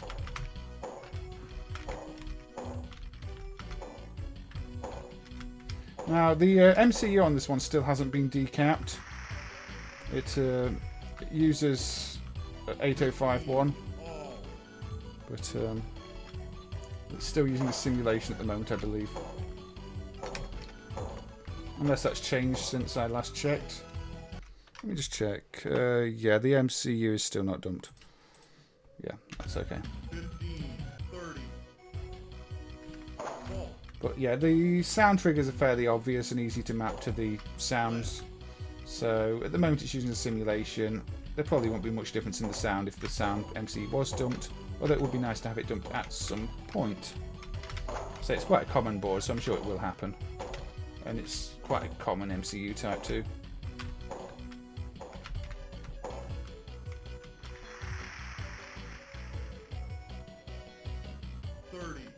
Yeah, okay. So one of the sets was one of the ones you dumped, Guru. I know MAME Italia guys have dumped a few sets too. I think there's about 4 sets of this in MAME.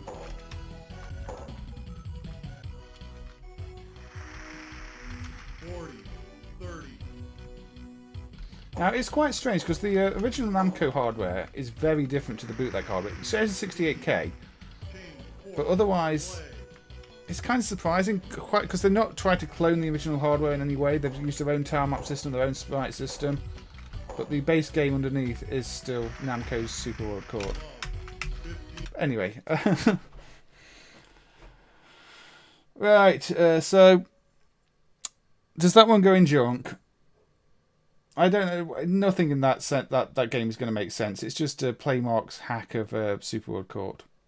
You dumped the first set that was added.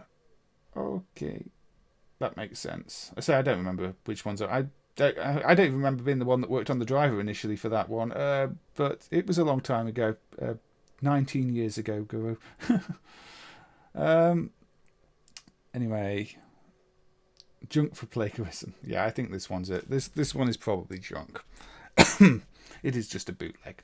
It's an interesting bootleg in the sense that they did completely reskin it and put a dog where a cat was, but it's a bootleg. And I think just playing the original is a better idea. I don't know. Maybe the dog goes in a shower and turns all fluffy between rounds or sets. Junk for original. Yeah, let's just put it in junk.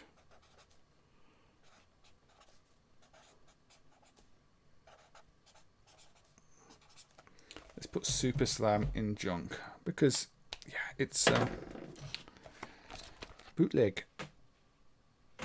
Now,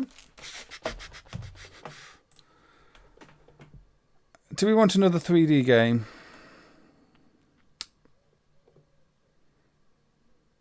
I think we want another 3D game, don't we? Which one?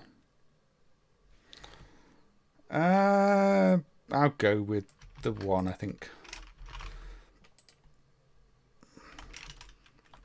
No, I'll go with a different one. I'll go with Tokyo Wars, 1996 Namco, another System 22 game. I almost went with Time Crisis, but I want to do this one first.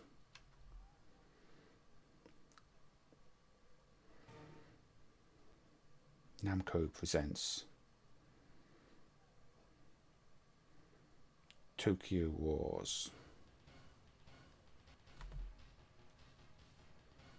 Again, we're very quiet on the audio on this one, so hold on while I bump it up a bit.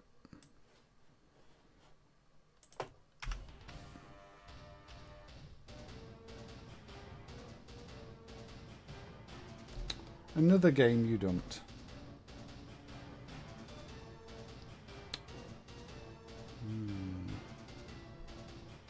This one was broken in MAME for a long time, but was fixed by the same fix that made the helicopter in Time Crisis work. Because before you couldn't kill the helicopter. This one you just couldn't play the game. But what is it? Okay, we'll coin up. You can choose to be the green force or the white force. I'll be the green force. I'll be Shrek. Got two different maps. And you can choose different songs. So let's choose example jungle.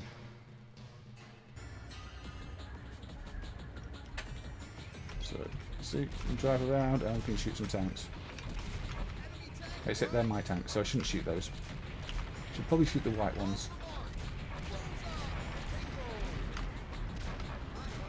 Enemy behind me. Oh, no, that's one of my tanks. But yeah, this is a multiplayer arena shooter. Unfortunately, one of the issues with playing this in MAME is that there's no support for multiple players, which kind of takes away 90% of the point of the game. I mean, there's not much to do when you're not playing against like other players. You're just destroying computer-controlled tanks. You die, you respawn, you go and kill some more tanks. You can obviously try and hide behind things and get out of the way of fire, but it's kind of basic. You've just got the two levels. You've just got the two teams of tanks, and I kind of feel at this point I've shown you everything that the game has to offer. The idea on the original hardware is, you'd have up to 8 cabinets linked together, so you'd have up to 8 players battling it out in an arena. When you don't have 8 players battling out in the arena, there's not much to do. You can't be shouting at the computer because the computer doesn't care. It loses the competitive feel when it's just one player versus a computer.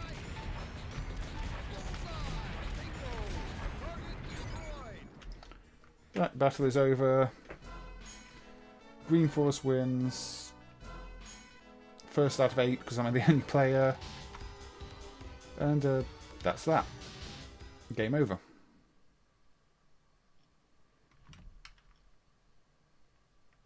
Do you think this is a dual Extreme Wreck? 3D Battle City. Battle City's got more going for it, I would say. Battle City's got levels. Namco did like their tank games. We've seen Blazer on a previous stream. Obviously Battle City, Tank Force. You know, set the other map. And they say there's only the 2 maps. You don't get any other maps apart from these 2.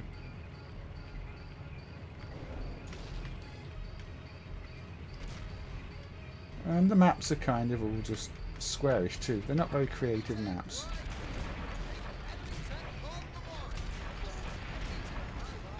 Small shield.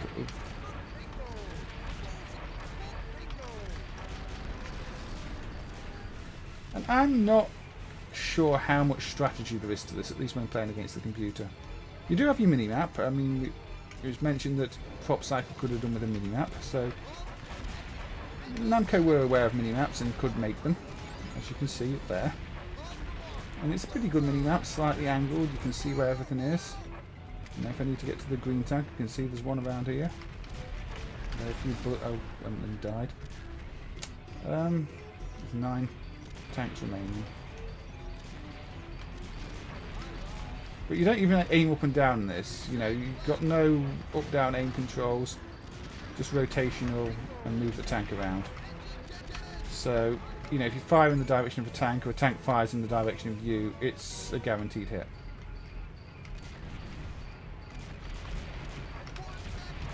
Which is kind of Doom level in terms of, you know, use of 3D and aiming, because Doom, the height didn't matter.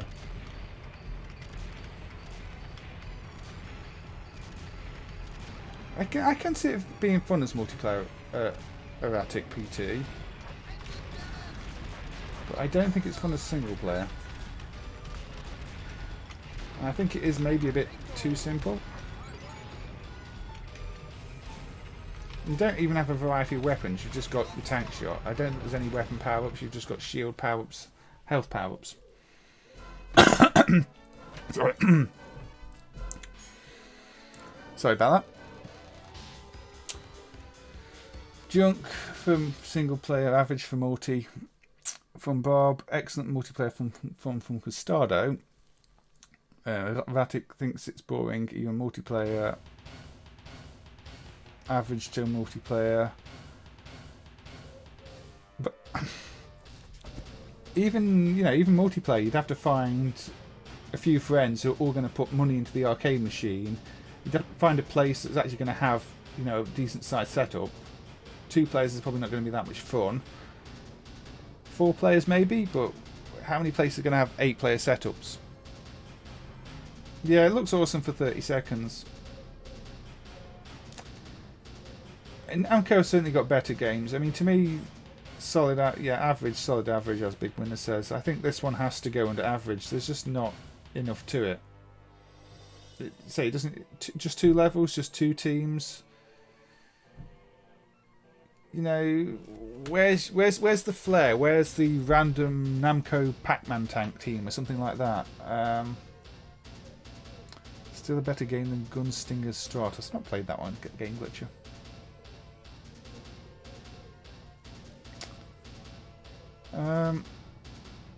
Is this a video game or CNN? Super Battle Tank Commercial 1992. Don't know what that's all about.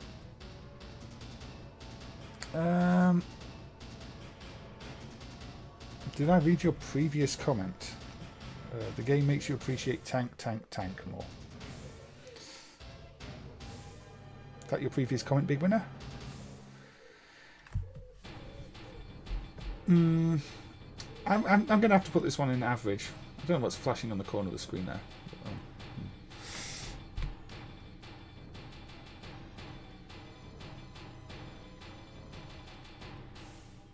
Yeah. It looks like a Sega Model 2 game. It kind of has that early 3D textured look. Virtual Cop a bit, I guess. Japanese city, town. I think Desert Tank on Sega Model 2 is a more impressive game. We're getting lots of solid averages. I think, yeah, Tokyo.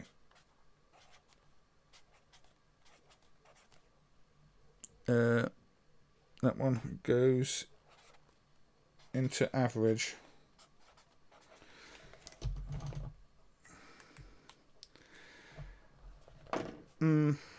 So Tokyo Wars goes into average. I didn't leave much room in average. I think everybody remembers the original Battlezone, at least Extreme Wreck, the Atari one.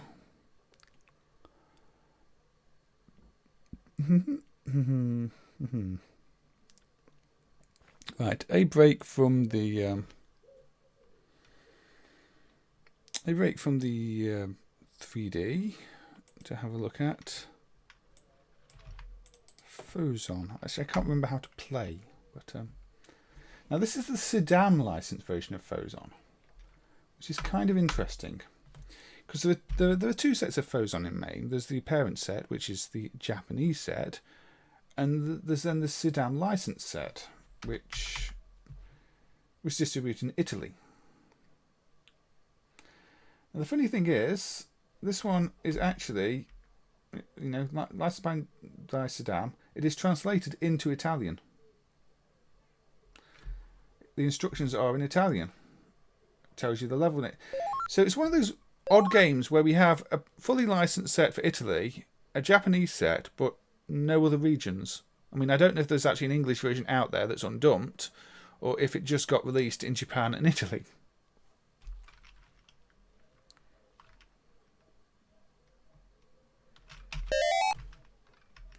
But let's have a look at this one. Well, this one is much louder, so we will turn the volume down again.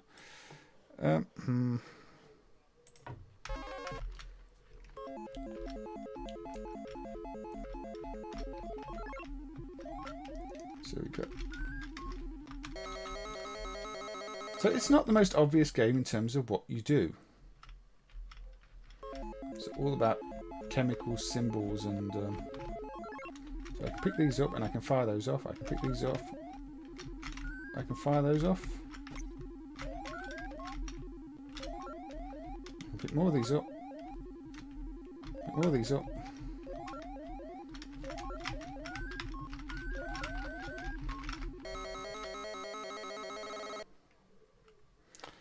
Phozon is one of those games that I can't even remember how to play.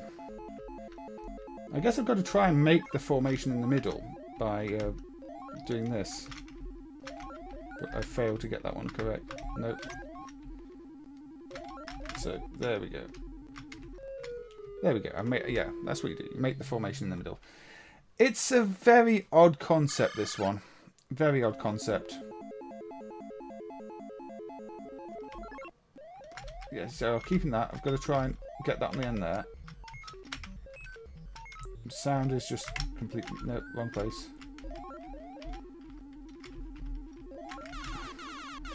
Well, as we've seen recently, a lot of Namco games did get rare regional releases we weren't aware of.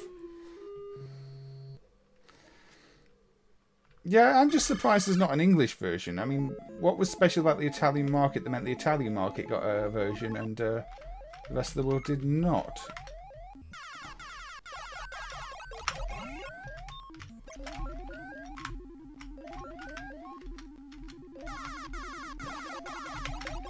But I'd love to know what was going on sort of in the boardroom when this game was planned, because clearly it's not something that is an easy sell. I did get rid of that. I needed that. I mean, how are you going to convince staff that a game based around chemical symbols is the next big thing?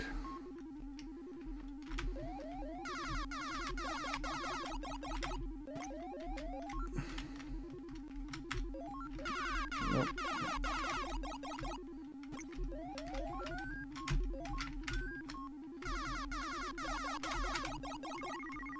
Oh, you're destroying me.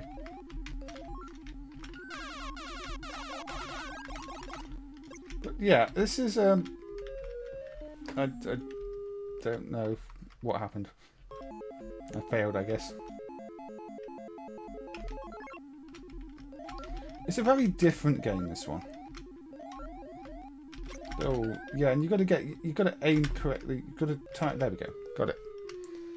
You love this game. The physics make it so interesting. It is, yes, it is unique, and that is one reason I wanted to feature this one. So, skill round, I guess. So we've got different things going on here. So you've got to shoot the one that's the colour you're trying to get rid of. Is it? No, I don't know.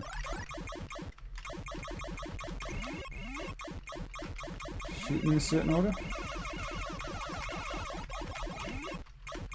I'm not sure. Or just shoot them.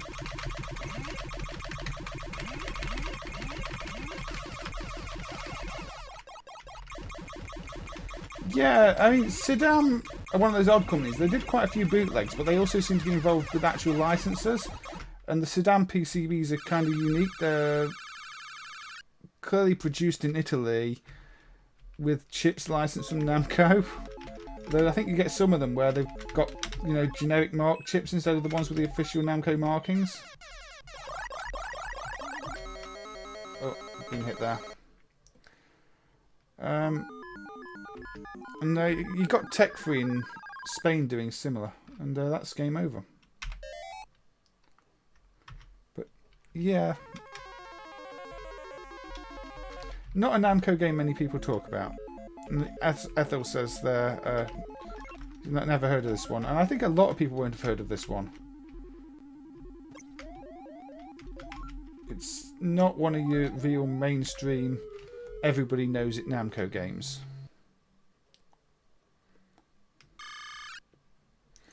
Can I fire them at the monster to damage it?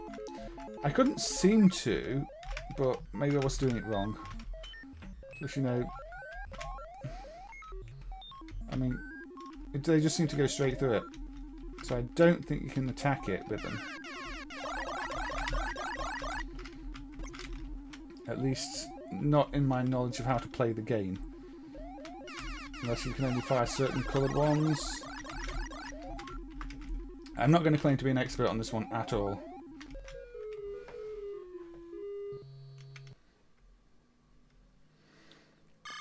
Yeah, Kicks and Quantum were quite abstract, but... So, if you drive into it with them, it attacks them, okay. No, or does it not? I don't know. I do not know. So it's probably one of those games where I'm going to have to research a bit more off stream. Maybe it depends on, you know, the combinations you've got, where you've got them, or doesn't really hold your hand or explain too much.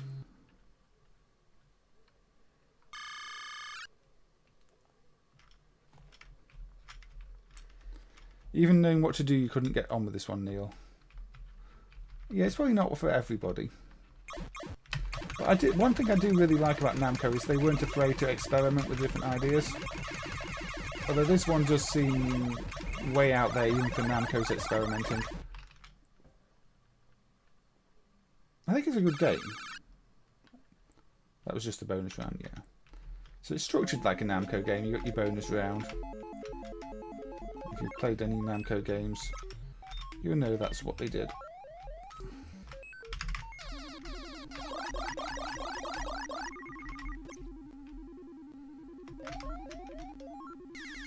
That one. That one. It's a game that requires concentration too, which is why I'm kind of quiet while playing it. That one. Oh, got me.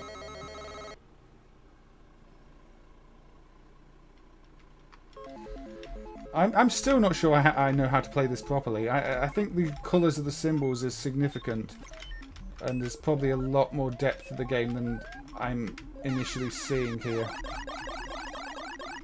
And you say I don't know what the bar at the bottom is, for example. There we go. I got the pattern at least.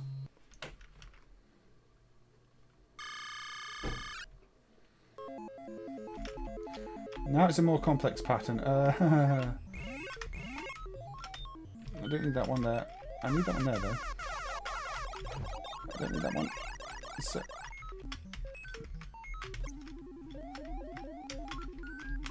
no, don't need that one either. Go straight into it.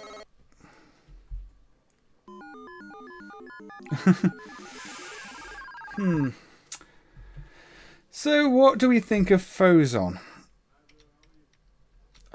So I personally think that one goes in dual just for being unique and different, and probably actually incredibly addictive. You think it's a dual? Costado thinks it's okay. So I think it's a dual. 2 duals, 1 okay so far.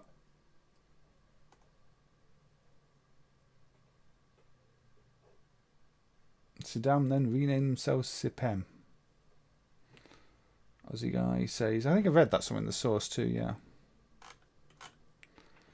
Bob dual, Carlo dual, erratic average, big winner okay. I think dual is edging it at the moment. It's not being pulled down. Okay.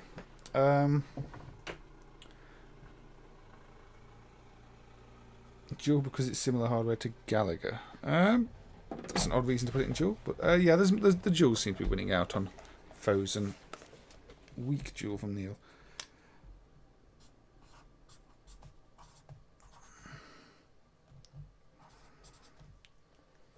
So Phozon goes up into the dual list up there. Right.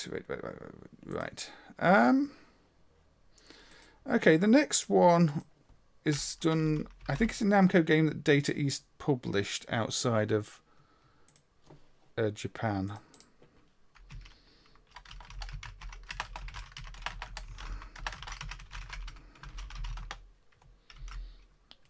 And this is not the Japanese version, but there is Namco involvement here somewhere. So this is Wacky Gator. Now this is a non-video game. This is a mechanical whack-a-mole style setup. So when I'm clicking on things in the display down here, this would be me hitting the things in the physical machine. If you don't know what it looks like, it might be a good idea to have a look up what the machine was. But these you would get these snake or gator things popping out holes, and you have to hit them. So it's kind of whack-a-mole like. So you know these will pop out the holes, and you hit with your hammer,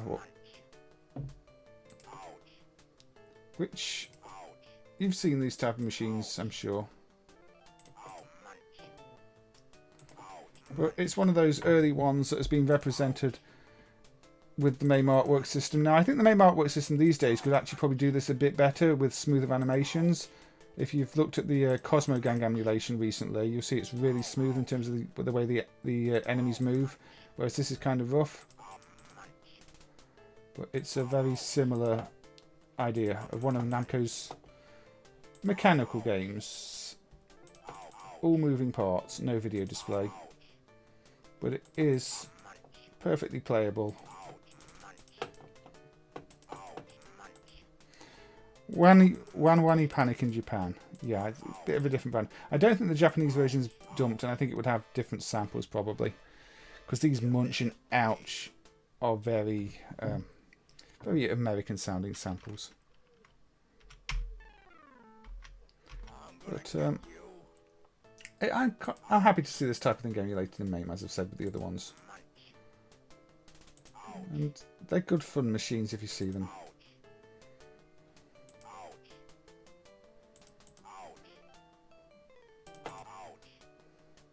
Yeah. The problem with these big machines is getting hold of them to dump them is kind of tricky. You can't really just buy a complete machine and expect to be able to ship it somewhere, and there aren't always loose PCBs. Though we have been seeing a lot of Japanese redemption games dumped recently, so there's always hope that more things like this will show up, I guess.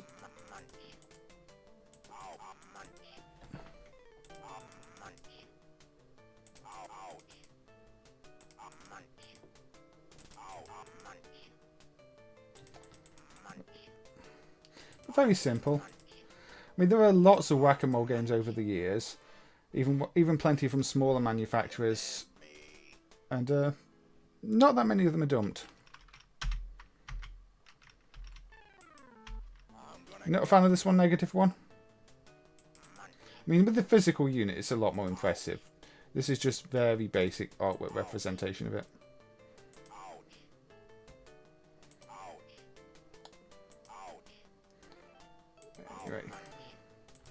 Anyway, let me quit out of that and just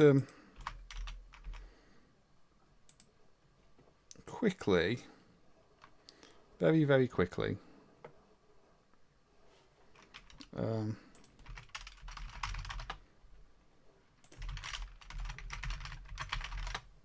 see if we can find what it looked like. So,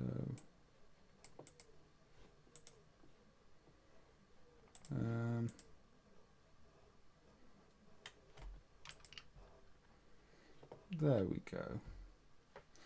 So if I change my view here to probably test screen recording. So yeah, if this is what the original cabinet looked like, you've got your scoreboard up there, which is what we saw with the lamps, and you've got these holes where the gators come out of, and you hit them with the hammer to make them go back into the, you know, where they came from.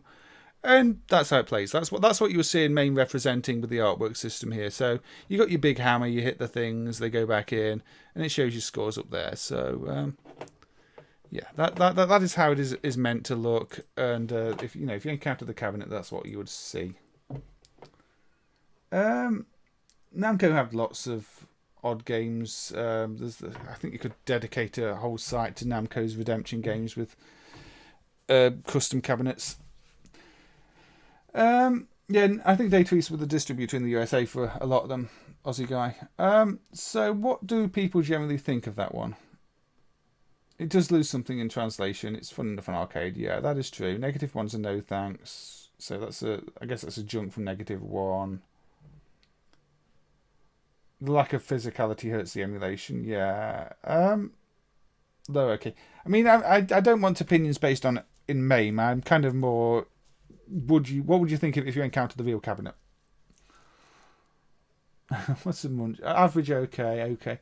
There isn't much to it, so yeah, I guess yeah. It looks like we're getting a lot of averages on this one, so I think Wacky Gator is going to be going into average. Kind of what I expected from it, to be honest. Kind of what I expected.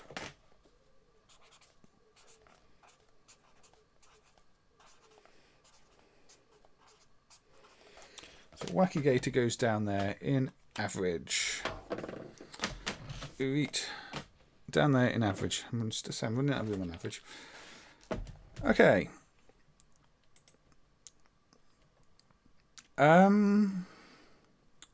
Yeah, I did say I'd have another look at this one, didn't I?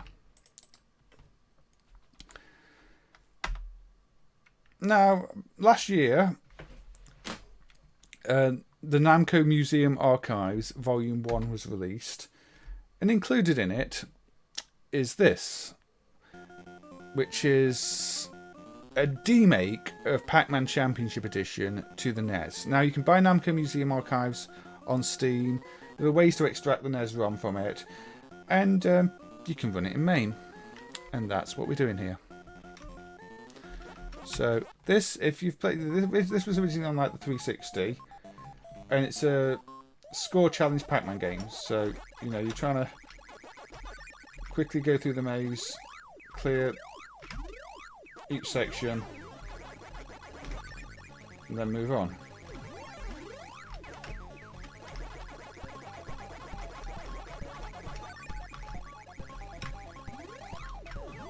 But one thing to consider with this is running on NES hardware. It does have an extra sound chip.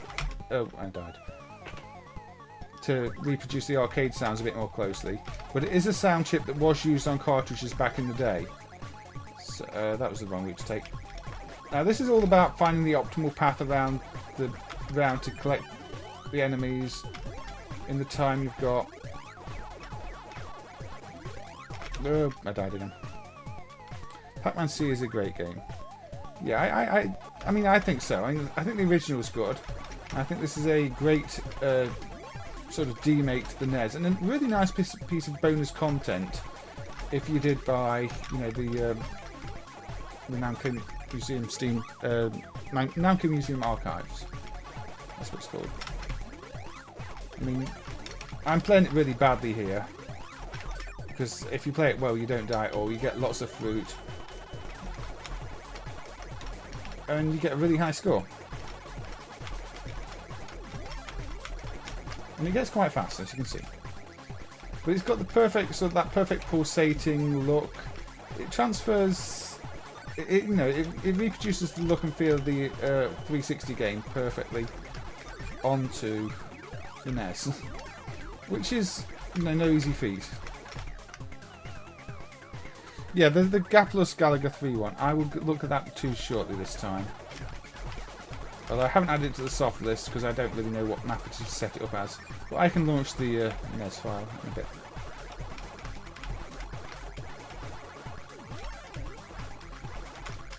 I wonder how long until this starts appearing on bootleg plug-and-play devices.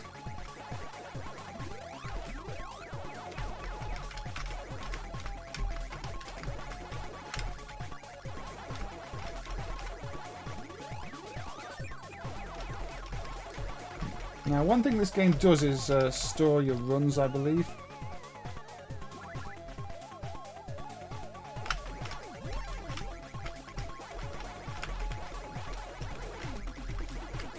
Does it? I'm thinking it does, but now I have doubts over that. I think it stores your runs. At least it stores your scores. You can see it's quite fast now. The music tempo has increased too. It's pulsating more quickly than it was before. We've got 2 minutes left. And you could argue there's not much to it. That, you know, this is the game, but at the same time, there wasn't that much more to Pac-Man. It's a very simple concept, just done well. Which is why, to me, this feels like, you know, an excellent sequel to Pac-Man.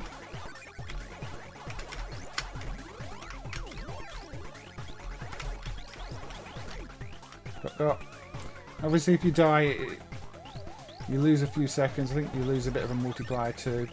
So you really don't want to die. Even though you get tons of bonus lives all the time, losing them, you know, it costs you time. You don't want to lose your time.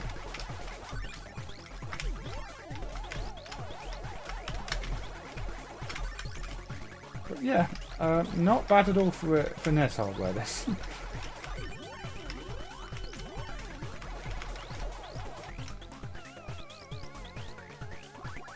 Yeah, the Pac-Man 2 adventure game is a very strange thing, wasn't it, Custado? I mean, I think there's a good game in there once you get used to it, but it's a bit of a brick wall of a game if you're expecting to be anything like Pac-Man. A Pac-Man game where you really don't control the character, you just kind of hint at what the character's meant to be doing, is a very odd choice of direction to take the series.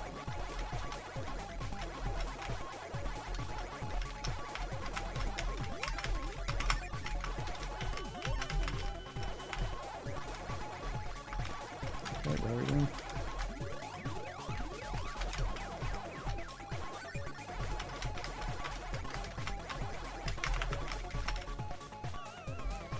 Seconds remaining. 10, 9, 8, 7, 6, 5, 4, 3, 2, 1. And get ahead of time. Finish. You'd go out and buy a console if it showed up on one. I might be tempted to, actually, big winner. So it even gives you this lovely score breakdown at the end of your game. So you can see at the start of the game I was getting most of my points from the ghosts, not so much from the dots, a bit from the fruit. Towards the end of the game, I was getting, you know, after the 3-minute mark, I was getting pretty much all my score from the fruit and not the ghosts at all. And again, the way they presented it here is really good, I think. Yeah.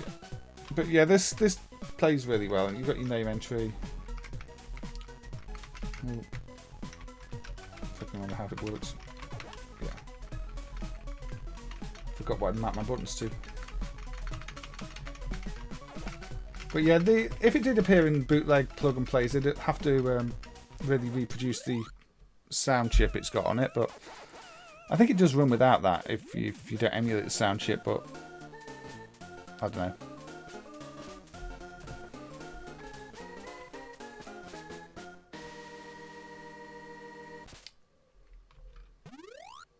So you've got achievements even, just like it's a, you know, a 360 game.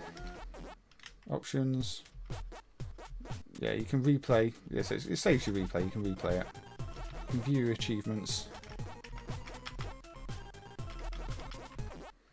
Really well done. So yeah, I think that one's going to enter a duel, isn't it? Straight up duel from Neil.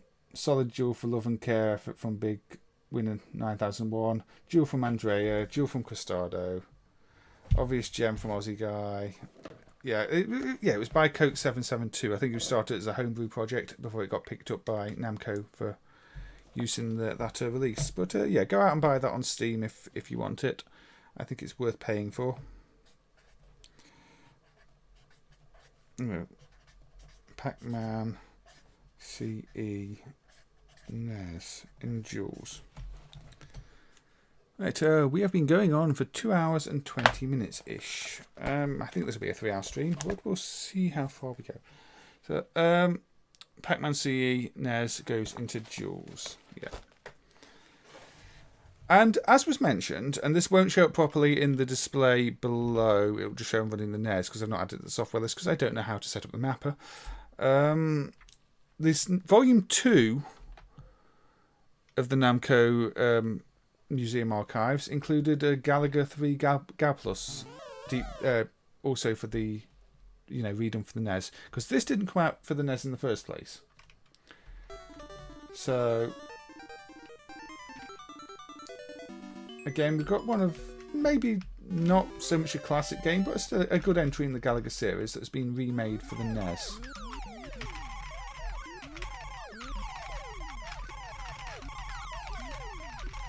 Now, I think this does include the secrets, which I've not triggered because I've forgotten how to trigger them.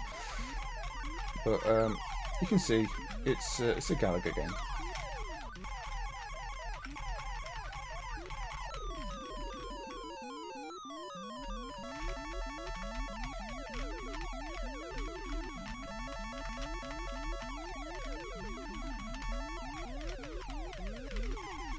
And now I have extra ships.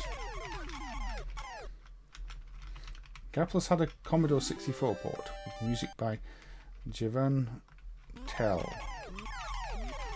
Surprised me. I didn't think Gaplus was that well known compared to the others, but it always seems like one of those games where by the time it came out, people were a little bit bored of the Galaga formula, and it didn't really do enough to win the players back. I don't know. It's a solid enough game. Now, I don't think this is anywhere near as impressive as the Pac-Man CE thing we just looked at. It's a solid port. But it's a solid port of something that the NES wasn't all that bad at in the first place. Pardon me. No, I don't think this is really anything more than you would have got at the time. It's not adding anything special. It's just had, you know, Gaplus being released for the NES back in the day. It might look like this.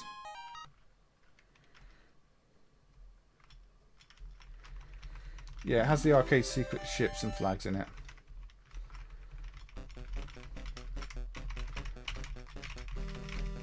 Got a bit of music.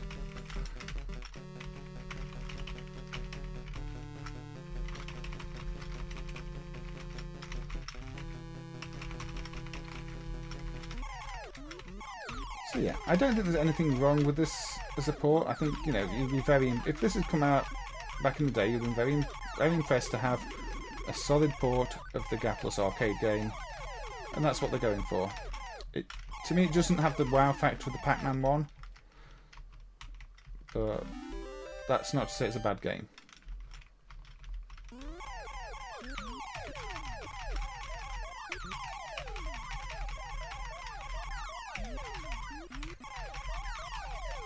disappointing. I say, as ports go, it's definitely dual quality port. Everything you could want from a port of Gaplus.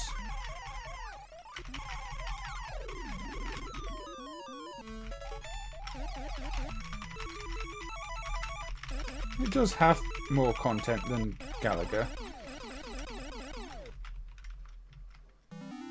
Duel for you, Costado.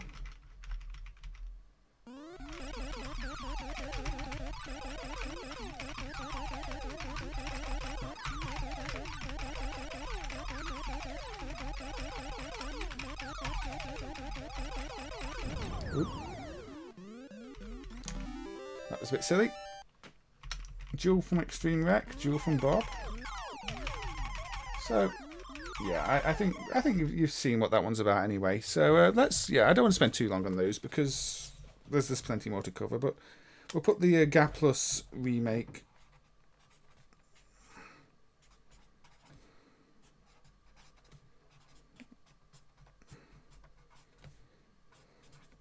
The Gaplus replay for the NES in the duel. So we'll put that up there on the duel list. Ooh.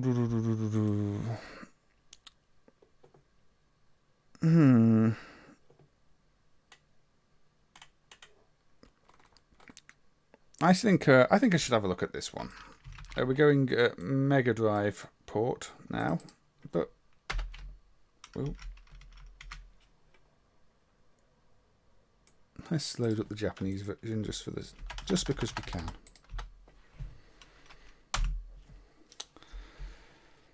So,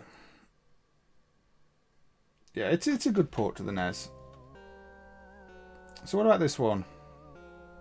This is one I owned. I didn't own the Japanese copy. I owned a European copy, but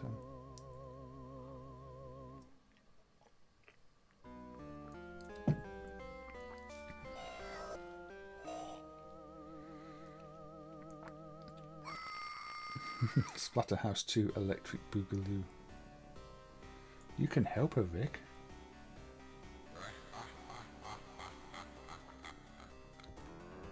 Excellent shooter from -1.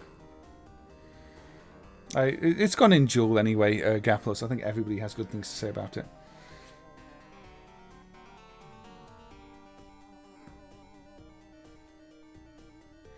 Good port, but it's definitely not doing anything the NES can't, and it's a modern port with MAME as reference, which I tend to deduct ports for from mesh drivers. Yeah, it's clearly done with reference to the arcade material and getting all the gameplay exact. It's what they were going for. And Gaplus / Gallagher 3 has an early example of death bullets being incurred in the game, it says. When you kill an enemy, it shoots bullets at you. That's from Aussie Guy 100. Yeah, I did. I think I noticed that. I think that did happen, didn't it? So, yeah, the Splatterhouse 2 intro.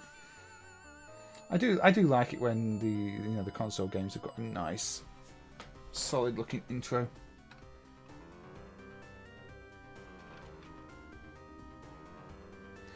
I think a lot of people speak like 60 a day smokers on the Mega Drive. Unfortunately, Erratic PT. It doesn't have the best speech quality in many games. Anyway, we don't need to see the whole of the intro, do we? Splatterhouse Part 2, or just Splatterhouse 2 is known outside of Japan. An update to Namco's classic arcade game.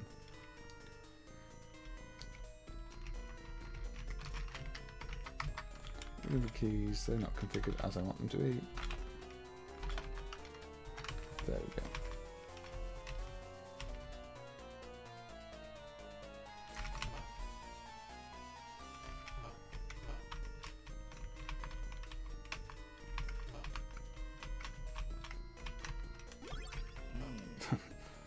Now, if you saw me play the original Splatterhouse arcade on a previous stream, you'll have seen how bad I am at Splatterhouse games.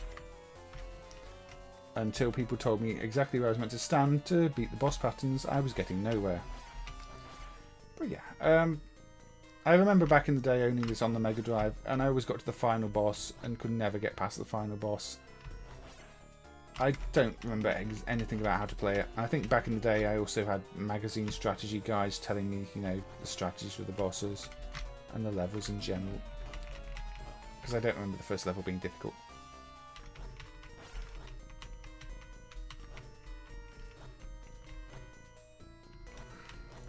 I don't know the exact reasons MAME's default controls are MAME's default controls, but they've been like that for 20 years, so I guess it's to try and keep as much room on the keyboard for things to get default mappings without clashing, but it's not always ideal.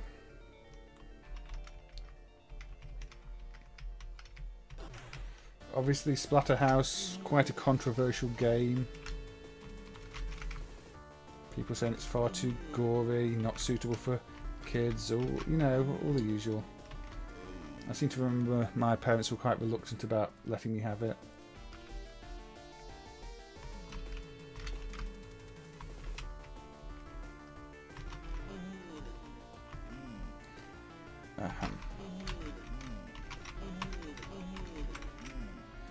My strategy is clearly not working here.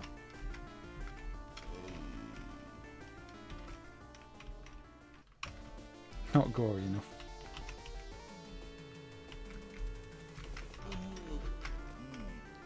Can I actually punch the slime at the right time? I can't remember.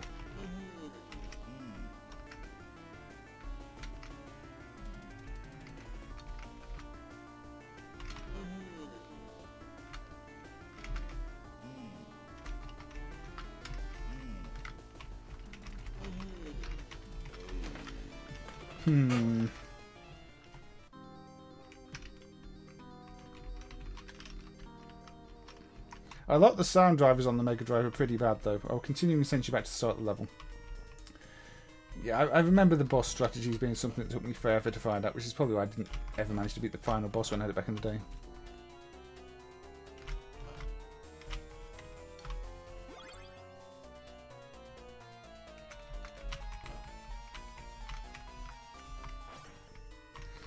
I mean, I think one of the best games for samples on the Mega Drive speech is actually one of the worst games on the Mega Drive.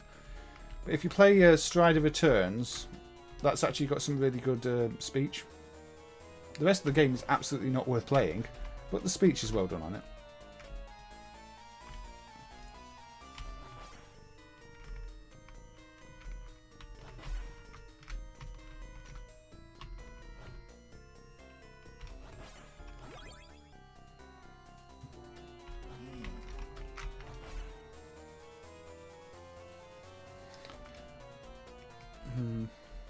Well, we're talking about quality of the actual samples, not the actual voice acting.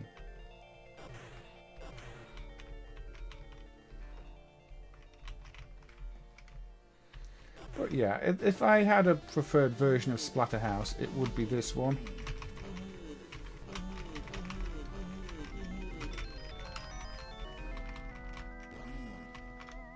Oh.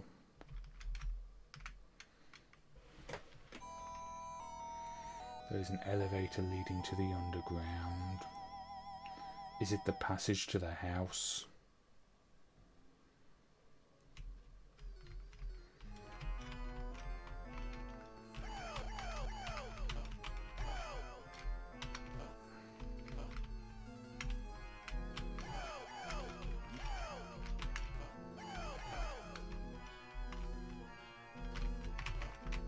Corner and spam attack. Very much like the strategy in the other Splatterhouse game. This is learn their patterns and where they jump.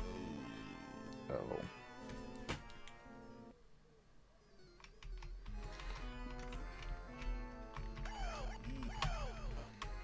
Well, I don't think anybody's claiming that Strider 2 is actually good, but I'm just saying in terms of technical achievement, the samples have done well.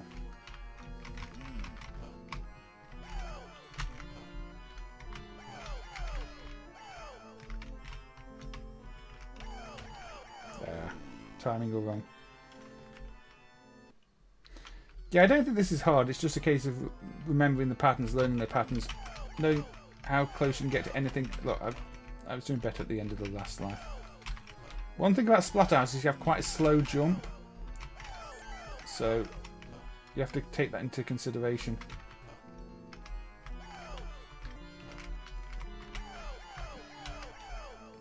It's quite strategic in how you play it, and sometimes you want to try and play it fast, and that just gets you into trouble.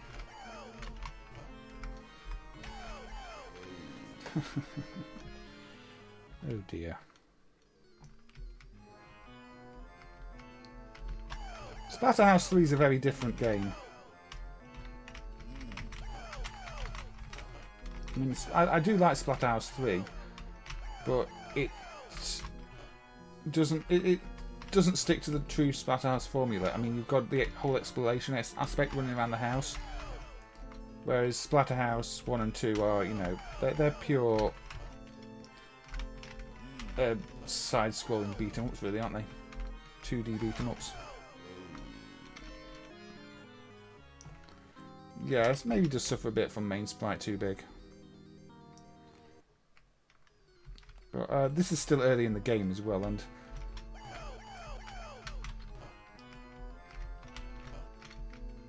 you do learn it, like I say.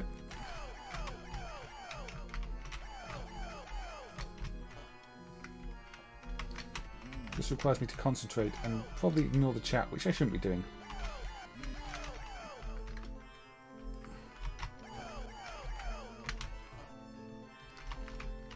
I wonder how many games have elevator sections. Maybe I need to do a stream of games with elevator sections. The elevator appreciation stream. There we go.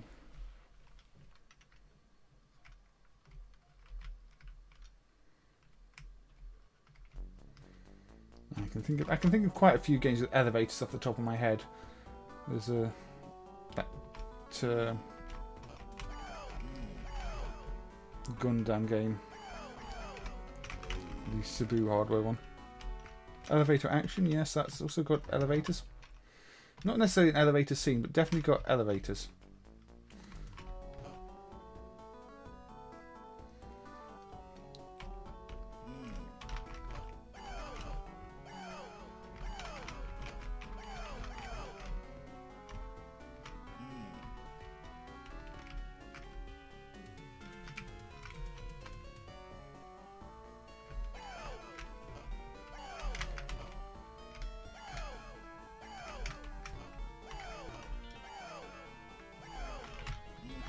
This is where you go, I've got a bone to pick with you. But unfortunately, they're not scared by that.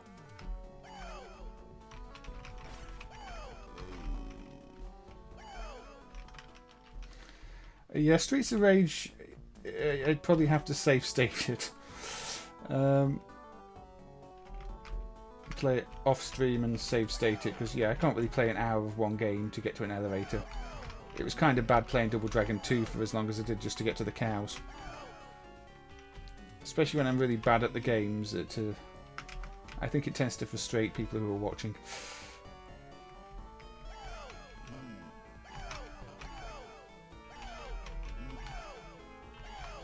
Or even elevator action return.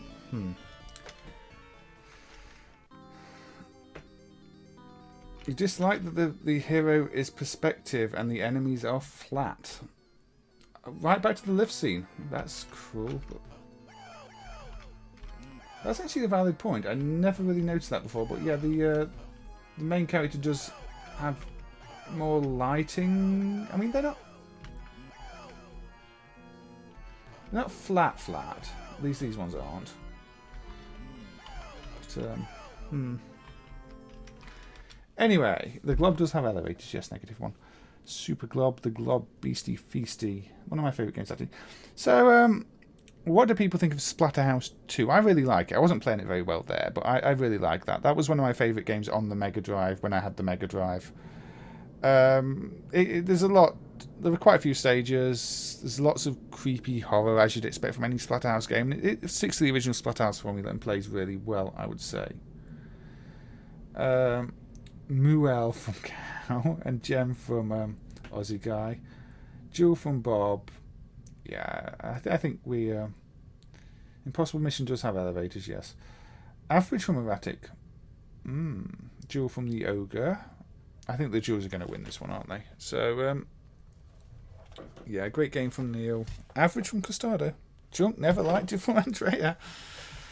There's a few not so positive opinions, but overall it's getting a lot of Jewels, isn't it? So let's put that on here.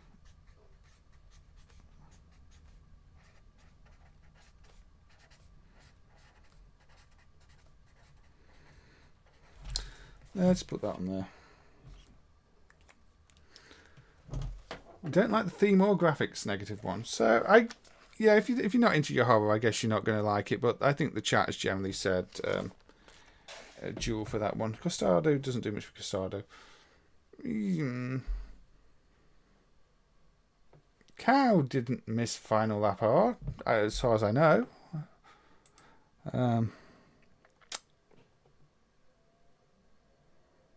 Okay.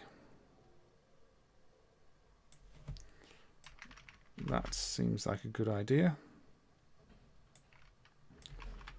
So, yeah, if we load one of these. I'm not very good at these games at all, but Namco are pretty well known for the Tekken series. One thing to keep in mind in MAME, cheat. Unlock all characters. Also, it says good morning or good afternoon or good evening on startup, depending on what time the machine's set to, I think.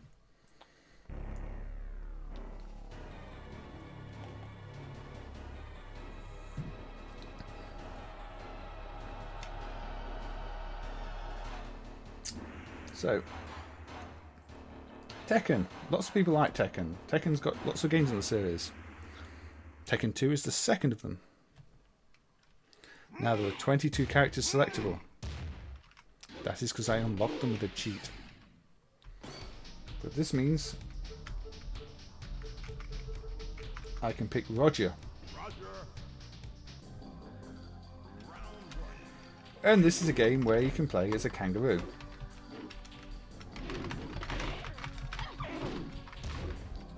A boxing kangaroo called Roger. And really, this is the only reason I put this game on.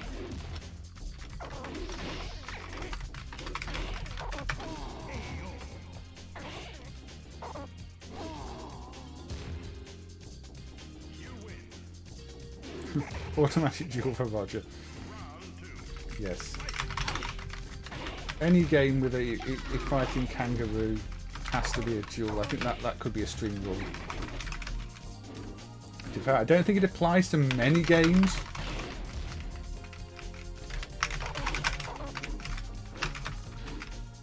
So I don't know any moves in this game. I don't have any strategy.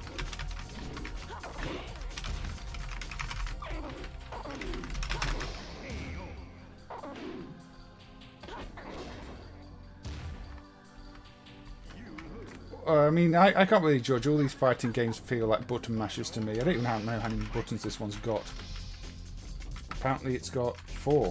Let's just put them in a row.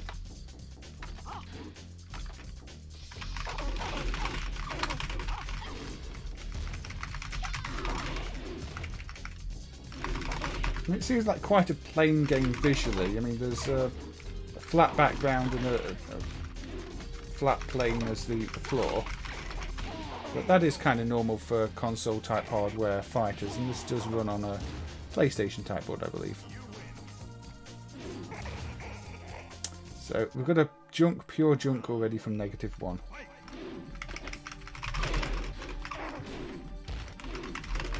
The boxing kangaroo does not appeal to -1. I cannot.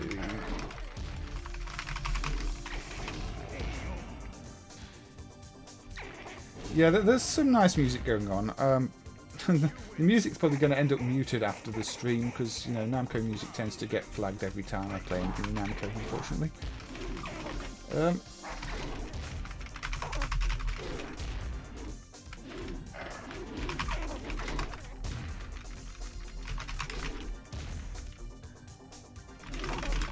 Yeah, I felt I hadn't really covered any of Namco's fighters, and obviously I could have looked at Knuckleheads, which I never got on with. But I think when Namco did Tekken, they at least did something that appealed to a wider audience. Mr. Guru thinks that all Tekken games are junk. Andy is late to the party again. Evening, Andy. It is getting on a little bit, but welcome. I don't mind if you're late or early, as you know, always happy to have you here. I mean, people do like Tekken games. I think that maybe they have a bit more strategic in terms of when to block. I don't know.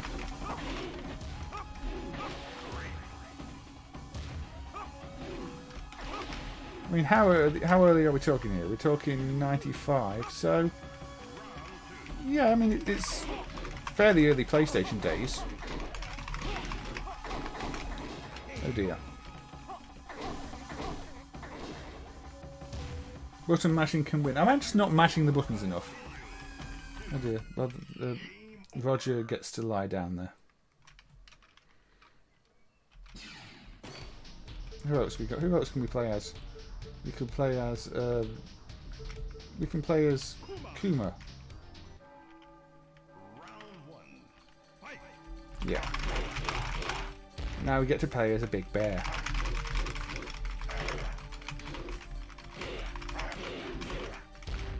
I wish there was a cow. Why is there no cow in this game? Well, that did a lot of damage to me. Get up, get up. Yeah, I mean, the games were big hits, weren't they? The Tekken games in general.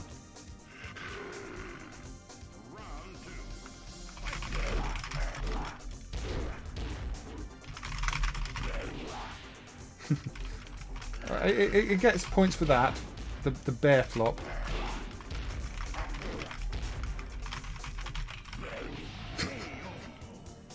Kuma equals bear. Is it literally translation? I think a kangaroo, not a deer. Man playing as a bear.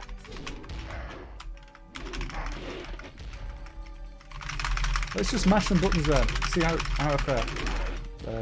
Still blocking. Button mashing isn't working. Or maybe it is. Quite a mobile bear, really. Forward roll, straight into a kick.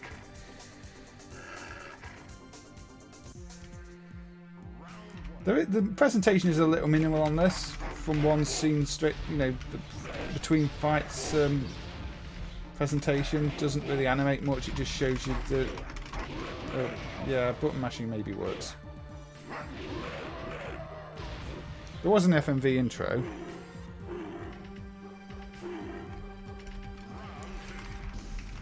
But, maybe for the sequel I would have expected a little more in terms of presentation at this point. But the models aren't bad for a PlayStation. Or maybe this character is really weak because I could want. But please match bear up against kangaroo before I switch games. I'd probably have to put 2-player on for that. Okay, let's. So.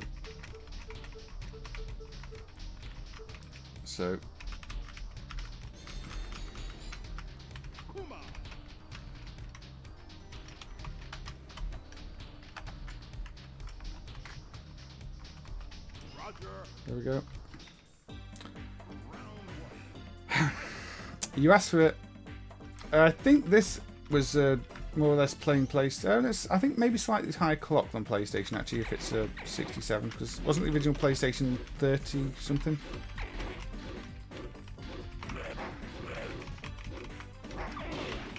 You see, this is what happens when a bear fights a kangaroo on a tropical island.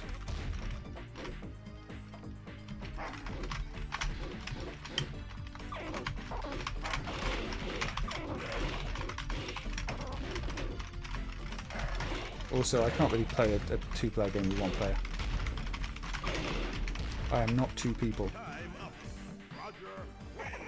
Kangaroo versus bear? Yeah, double the PS1 clock. They did clock up these arcade boards a bit compared to the original hardware, that is true. So they could do a bit more with them. Anyway, that was a bear versus a kangaroo. Where do we put a Tekken 2 then? I mean, it does nothing for me in general, but that's because I'm not a big fighting game fan as a whole. And I don't know, I don't really get the theme of it. It just seems to be random characters in random environments. I don't know. Tekken never really did anything to propel itself above average for me. Neil thinks it's a junk. Neil thinks it's a jewel. Andrea thinks it's junk. Ogre thinks it's average. Tekken 3 was the jewel. Okay. Toshiden 3 I've not played. Jewel from Mo. Average from Andy. Upper average from Aussie Guy. Average plus from the Ogre. Junk from Erratic. If you pick two bears, one of them is a panda. Might have to have a look at that another time. Meh for the game. Roger gets a special gem. I think we're going on average on Tekken as a whole as a game. Junk from Guru. But looks like we've got most of the average votes. Although there's quite a few junks. There are quite a few junks. But I think average is where it's going to land.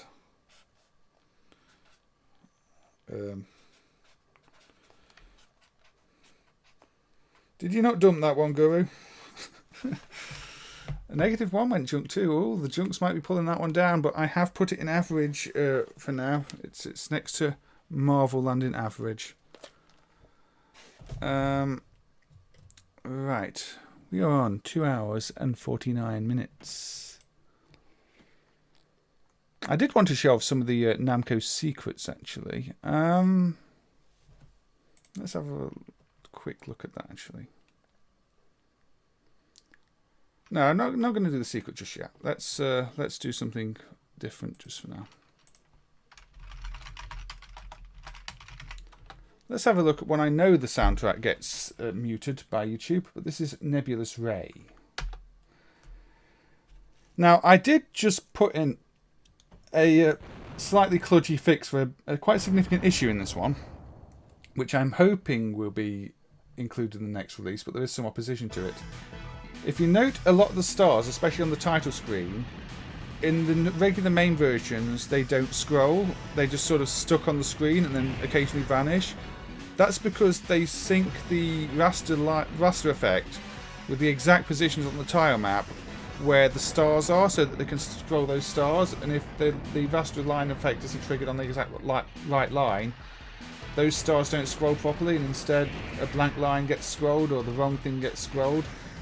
So it's like it's off by one ever on the raster line, but it really greatly affects the visual appearance of the game, especially the title screen and star fields. You just don't like Tekken, fair enough, girl. So we've got this whole intro here. So again, presentation value is quite high with this one, as you will see from the funky effect they do on the background here too.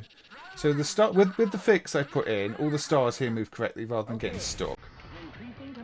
And then Namco layer that with this background effect where it kind of turns as you move, which is really quite funky.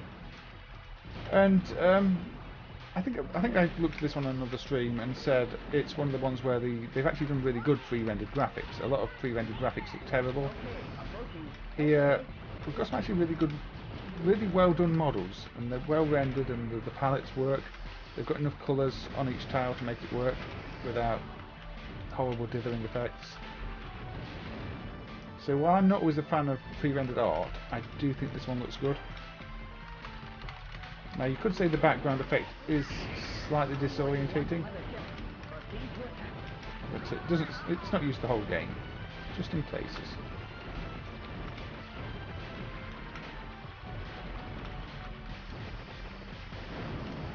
Lots of big explosions. You know, it's showing off that the hardware is capable of pushing a lot of sprites around. But the hardware itself isn't actually that capable in terms of the roll scroll effects. That's why they're having to use all the rasters, just do this line scroll effect on the background. It's actually quite an impressive trick. It's making the hardware look more capable than it actually is. It's still capable hardware, but it's not actually designed to do roll effects. So they've had to use the raster interrupt to change the scroll value on every line to pull off this fancy rotating background. Which for a long time in MAME looked even worse. I mean, the fix I just put in that may or may not make the release is kind of fine tuning. It's sort of going from maybe 80% correct to 100% correct in terms of the visual rendering on the back.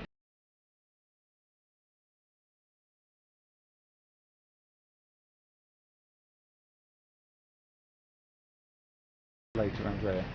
Yeah, it's a nice shooter. This. It's Namco aren't really known for their shooters after the earlier days, but then they did produce the odd, really good looking one like this later on. And obviously, early days you got Gallagher and the likes, but then later on they sort of faded away. The likes of Cave took over, Terraplan took over, and Namco moved on to other things, more driving games, light gun games, novelty machines. So it's nice to see, a decent Namco shooter.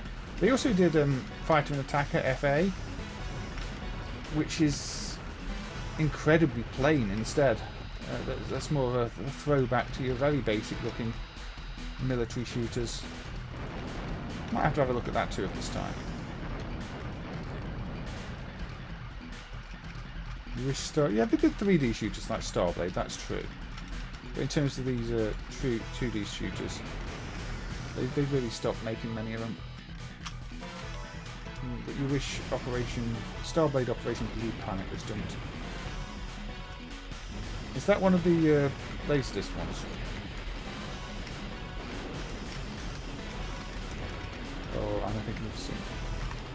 Yeah, this does have quite a Taito feel to it. I think the line scroll effects that Taito love to use on their F3 hardware, which was designed for line scroll effects, kind of give it that. But yeah, the Earth graphics, sort of a bit Ray Stormy, isn't it?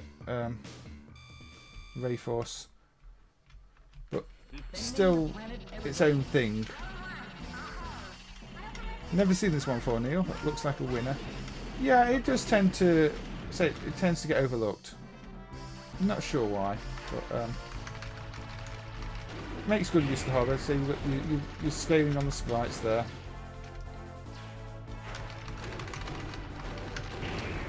It does get quite tricky, and I'm not going to be especially good at it. But I'm crashing into everything. So, yeah, so the graphics for pre-rendered stuff is really well done. Get my speed ups. Now I can manoeuvre a bit more. You are a little bit slow after you die without the speed ups. Oh dear. So we're going to get our full yellow. The visuals kind of remind me of some of the later Cave games. I think it's the colour depth. So even some of the SH3 hardware based ones. They don't have all the blending effects of that hardware, but there's something about it that kind of reminds me of it. Tenkomori Shooting is an interesting game. That's the shooting mini game stage thing, isn't it? Yeah, that's one that I should have on the list actually. I don't remember. Should have put that one down. But yeah, I might have a look at that one shortly. We are running out of time, unfortunately. We are almost at the 3-hour mark. And there are many things I've not looked at. I've not even looked at Time Crisis, and I was going to. But anyway, Nebulous Ray. Yeah, a bit like Gunlock Ray Force. Where are we putting Nebulous Ray? And yes, it has that 32-bit shooter look, doesn't it, Johnny? Gem from Ozzygar, Nebulous Ray. I'm guessing it's a gem from Andreas, because Andrea even writing it down later. Jewel from Andy. Neil looks like a winner. Jewel, of course. Okay, so I think this one goes into under Jewel, and let's say that if that little bug fix makes it in, it does make the starfields look a lot nicer. So I hope it stays in the code. So Nebulous Ray goes under Jewel. Yeah, I think that's a unanimous one. Yeah, I could probably do a month of Namco. This is true. So Nebulous Ray goes under Jewel. I mean, I wanted to do Assault too because Assault is such a good game. Or Pac-Man. It's Metro Cross. I think I promised Phil I'd do Metro Cross, and we've not even done Metro Cross. But yeah, let's have a look at the one Golly suggested. That's the one. This did get a world release. So I might push this stream on for an extra half an hour. But okay, so here we have Tenkomori Shooting, the world version. This is on Namco System 12, which is another PlayStation based one. This time the PlayStation clock is up to 100 megahertz. So what's this all about? Monkeys, apparently.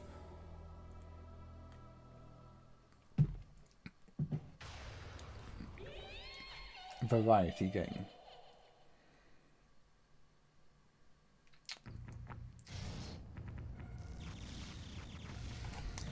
You weren't a fan of Nebulous Ray then, big winner.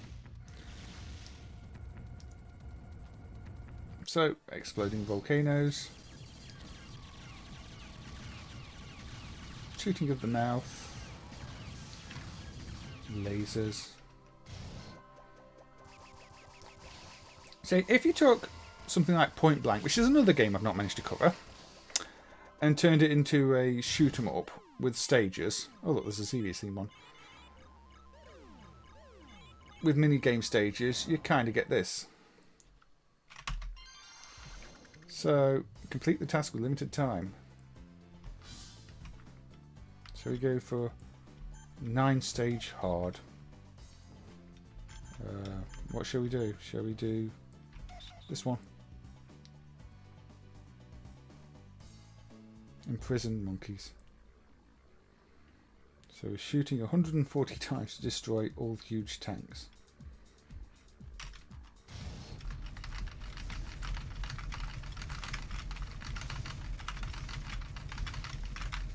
So this is just like a boss. Oh dear.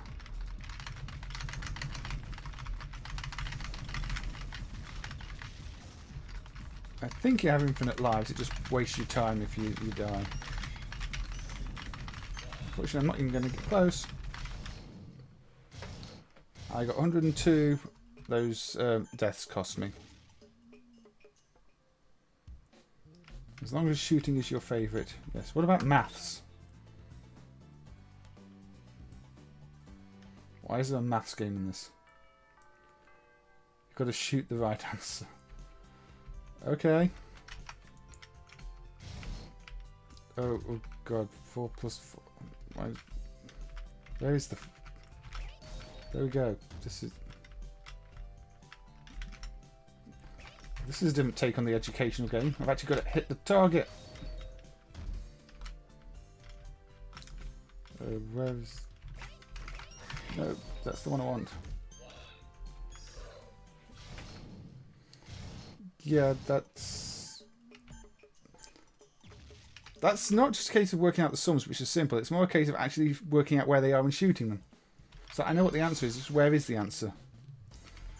But yes, this is it's a mini game collection. Look, there's a Dig Dug theme one here.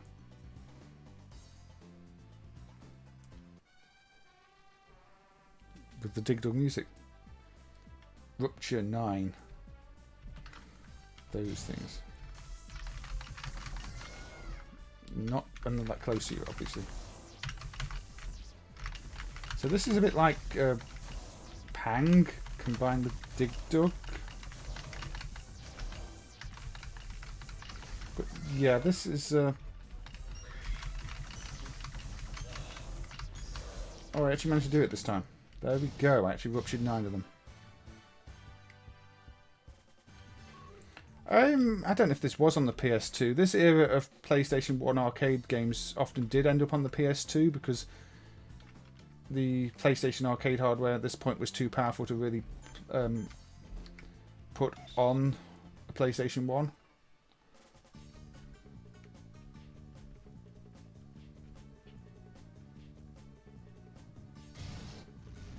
I don't see the connection with Flashpoint.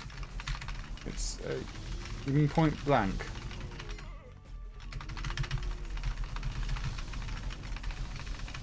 Flashpoint's the Sega Tetrisy thing.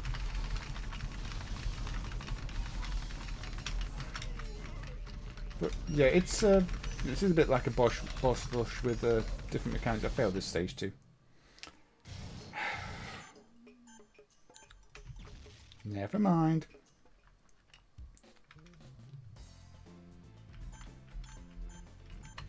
And again, this one's going to be Gallagher themed, isn't it? And again, you get a bit of Gallagher music in the background there. Oh, we get double shot.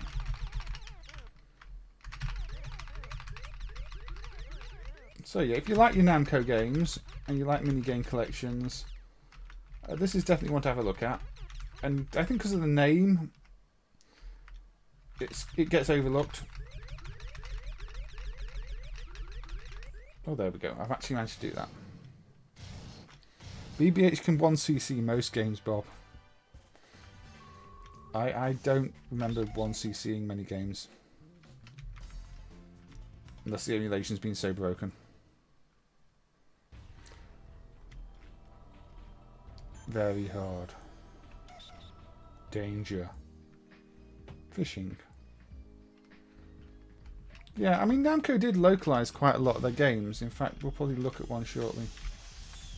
So, what? It's...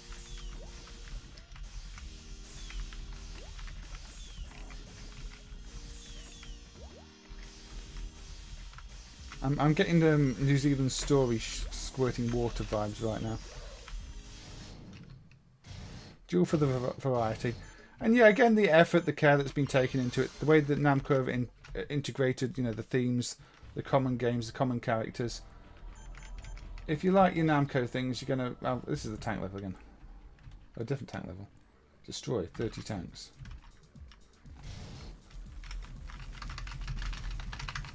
Namco also have lots of tank games, as we saw with Tokyo Wars. But they've also got Tank Force and things like that. Battle City, which we've not looked at. I keep thinking I should have a bomb attack because I'm trying to think it's a shoot 'em up. I'm not going to get 30 this time. Nope, not if I get it die. Failed again. The font leaves a little bit to be desired, doesn't it? Right, so I think in the interest of trying to cover the remaining games I want to cover, we'll have to move on from that. But what do people think of your mini game variety shooting collection? Better home game with unlockables than a credit muncher. I mean, I did put it on the very hard setting. Aussie guy thinks a gem. We'll give you the 10cc. So we've got any other votes come in? Jewel from Cow, I think. No, Jewel was for the previous game from Cow. I've scrolled too far. Minor gem from Bob. Lower gem from Big Winner. Average from Johnny. Coin Eater from Robert. Jewel from Cow. Jewel from Mr. Outer Heaven. It looks like we've got quite a few jewels on that one. So Tenkomori shooting can have its jewel status.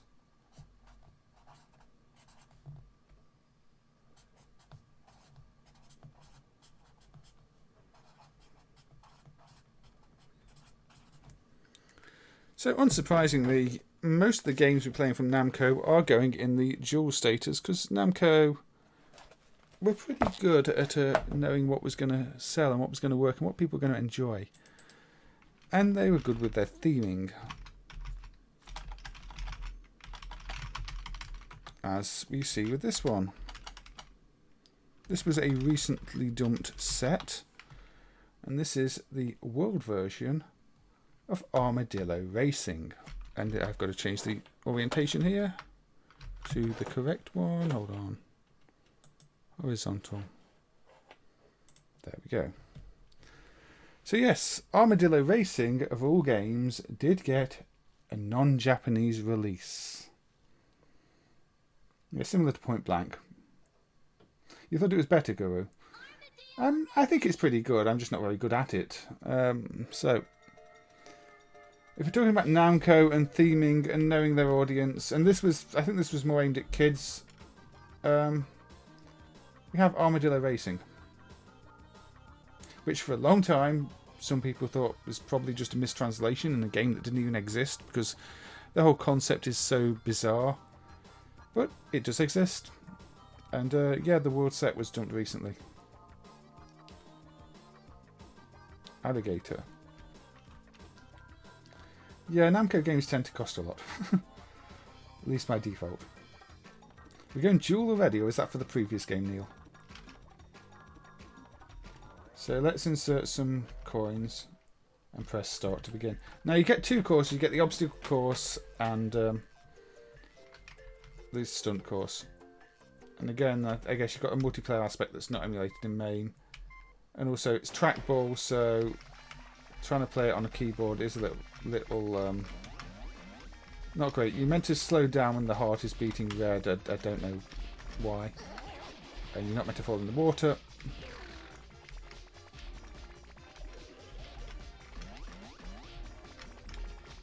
And you get up the ramp, you jump over those. You get a score for your jump distance as well if you manage to get the best jump distance. Now we've got some pigs. Unfortunately, there don't appear to be any cows. Alligators to avoid. Oh dear, I've fallen off here too.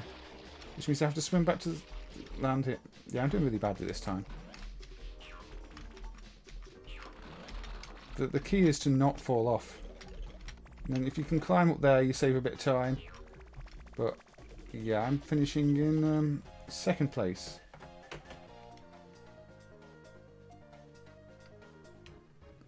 Very brief game, but what's not to love? Yeah, it's got a lot of charm. It's a bit brief. I didn't finish first, so I don't get the bonus game, unfortunately. I get comforted by the monkeys. You nearly did it. I'm sure you'll win next time. Well, I'm going to give it another shot, because I know I can win this. I know I've beaten this quite a few times. You dumped the Japanese version in 2011. Yeah, so it took until 2011 for even the Japanese version to show up.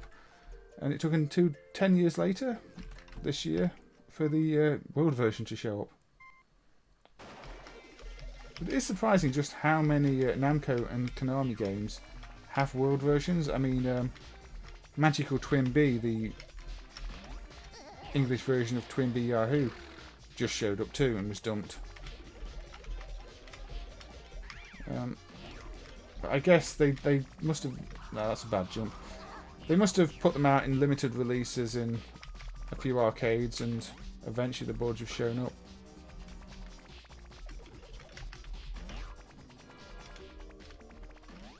I think last time I played this, I'd configured my controls to something with better sensitivity.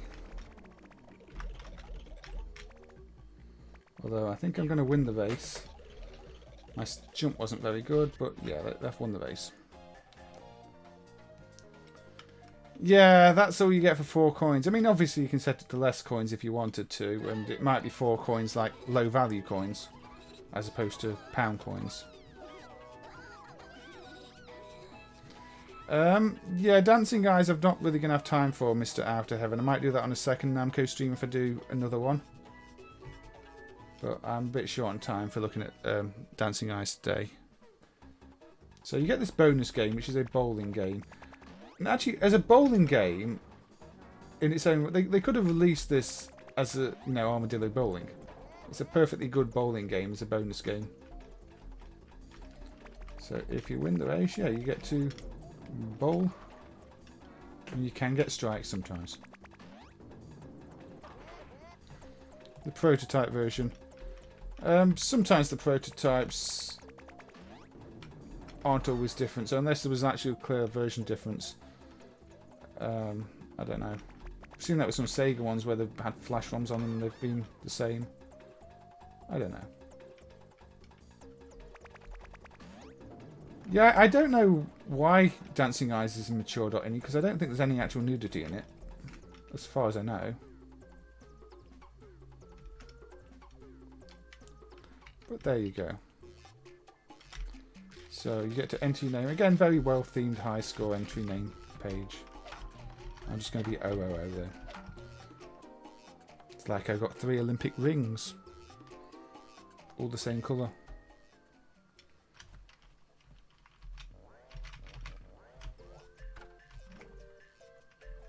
So we've got the second course. It was a duel even before the bowling. The bowling is actually my favourite part of this. I wish there was an option to just have the bowling. I think Namco missed a trick with that one. It should have just been a service mode option to turn it into Armadillo bowling. But this is a more of a windy track, not so much a stunt track, but it could have done with more tracks. It could have done with more courses, more content, you know, some kind of winner stays on mechanic. But it is a novelty game.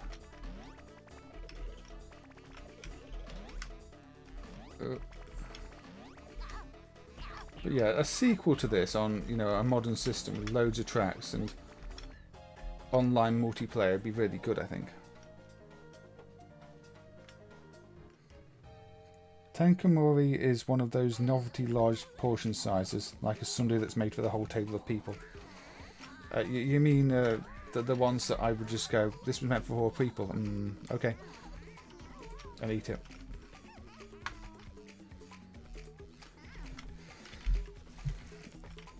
But yeah, before spending big money on any kind of prototype these days, I think it's important to at least try and find out if there's a version number or a date display somewhere, because sometimes prototypes are just, sometimes such boards are just the final version, but before they went into full production.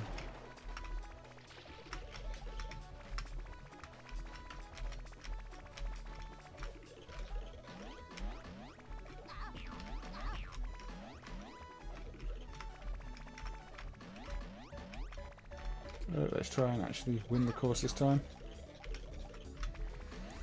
Now after this I'll be looking at Metro Cross, I believe, because I did say to Phil I would look at Metro Cross. And should also probably look at Suzuka 8 Hours too. And that will probably be the end of the stream after that.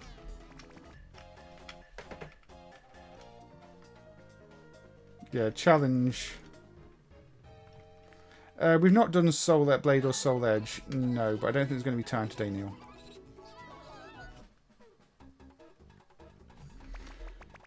Namco System 11 bowling. At least it's not System 10.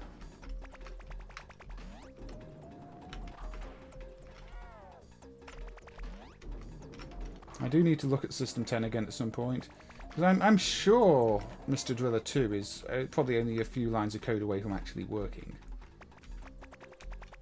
I bet it's going to be one of those really simple fixes in the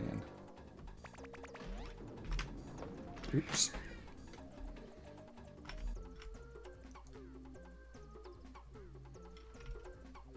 There are quite a few games with bowling type controls or snooker cue type controls. I think in Japan it works because people are more, they respect the machines a bit more, but outside of Japan, yeah, they'd probably get trashed very quickly. So Armadillo Racing, where are you putting it? Also, as I say, Mr. Driller 2 doesn't run in MAME, so no point putting this on stream summaries. But yeah, Mr. Driller 2 clearly gets the game code because you get the first power on screen. So it's decrypted the code. This is running code that was encrypted. And then you get the for notice in Japan screen. And then it dies. It does more than the other Namco System 10 games. But it is a different type of ROM board. The ROMs map directly into memory rather than being accessed more like a NAND system. You know, loading in pages. So it's probably the least protected and easiest one to get working, and the fact it's already booted into some of the game code suggests that I think that one could be made to work, but I don't know. I need to study it at some point. So, Erratic PT thinks average, but if it had more content. If it had more content, but it doesn't say junk. But we've got a gem from Aussie Guy, a jewel from Ogre, a jewel from Mo Burma, a jewel from Bob. I think Soul Calibur might have speed issues in MAME, yeah, Mr. Outer Heaven. So yeah, I think most of the Armadillo Racing votes are jewels.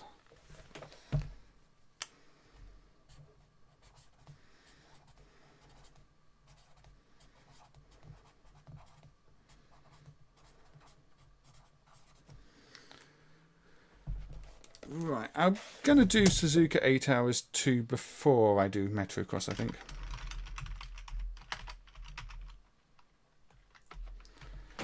Now, this is another one that there's been a little bug fix for recently. If you've played this one in MAME before, if it was ages ago, you'd known the motor sound was all messed up. If you played it since the motor sound got fixed, you'll notice the graphics still hadn't been fixed. But a couple of days ago, I did add the sprite buffering to the graphics. So now the graphics are pretty much stable. So let's have a look at Suzuka 8 Hours 2.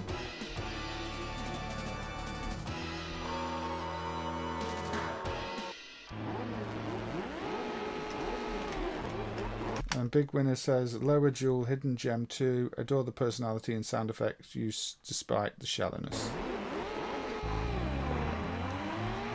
So here we go. Now, unlike Final Lap, which is a very similar engine, this doesn't have a gear shifter, which just means it's a little bit easier to play. But yeah, this tunnel section is one where you previously have noticed a lot of the flickering and flashing, and now it renders nice and smoothly. You will notice the rear view mirror doesn't show much on these games, but it doesn't on the real hardware either. For some reason they decided to show far less in the rear view mirror compared to Final Lap. It's more or less just the opposition bikes and the odd tunnel. Doesn't show any of the scenery in it, but that's not a main bug, that is just how this game is. Unfortunately, I've got off to a bad start here with a few crashes.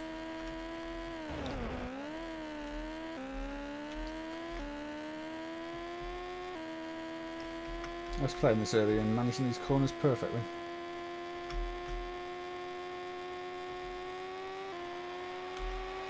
But we got a lap down at the brake too late. I think I was playing a different course actually, track. This track's maybe not one I'm used to. But you can see no annoying flickering graphics. There's a slight issue with the gaps in the tunnel at times, but I have improved that somewhat too. Again, that fix may or may not make it into the release. It's the same sort of fix as Nebulous Ray, it's adjusting the raster by one line. Because at some point, proper research is going to need to be done on all the fetch when the hardware fetches all the data for the tiles, each line, what gets buffered, what doesn't. But it's not the kind of hardware kind of research you can easily do unless you're extensively writing tests, studying the hardware, studying the signals on the PCB. You know, when it's pulling from ROM, when it's pulling from RAM. It's a lot of research. It's the kind of research that often gets done when doing the FPGA versions. So I'm kind of hoping at some point the Namco System 2 gets done on FPGA and somebody doing that does the research and we can integrate it into MAME. Otherwise, I think the kludge will have to suffice, because otherwise I'm just pulling numbers out of the air, which is never good. Magic numbers from nowhere versus kludge. I'll take the kludge any day.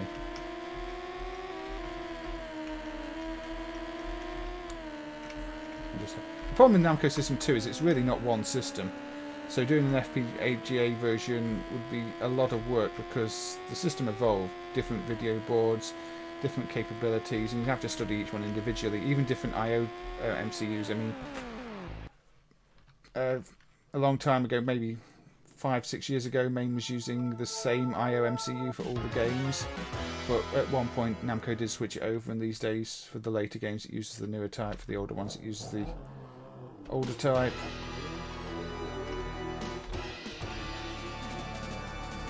These games are only fun multiplayer. Yeah, they are meant to be multiplayer. This looks like Final Lap, but good, Bob says. Yeah, Prop Cycle did earlier, Robert. Prop Cycle is, to me, one of the best things Namco ever made. So we did have a look at that one earlier.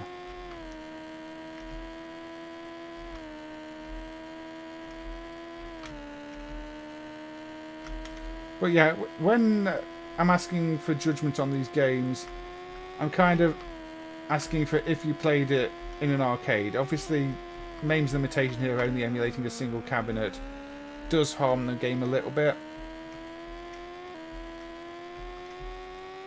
Now, one thing you will notice with this over Final Lap as well is the sprites are smoother in movement than Final Lap 1 and 2, or 1, 2 and 3. And that is in part because this is one of those later Namco System 2 boards where the sprite system is actually the same as the one found on Final Lap R. It's not perfectly smooth in terms of when they appear, but it's smoother than the other older games. But that's what I mean by the system evolved. By the later games looking wild at these two and Steel Gunner, they were using the more capable sprite system.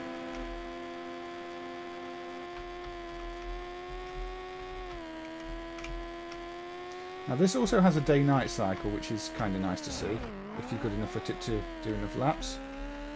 You do end up with your headlights on at some point. There we go, you see it's changing colours slightly already.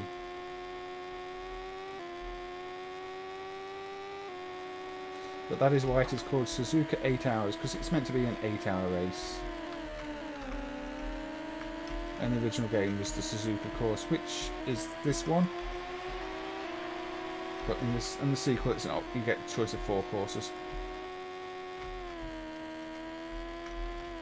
The original Suzuka 8 Hours is just the Suzuka course.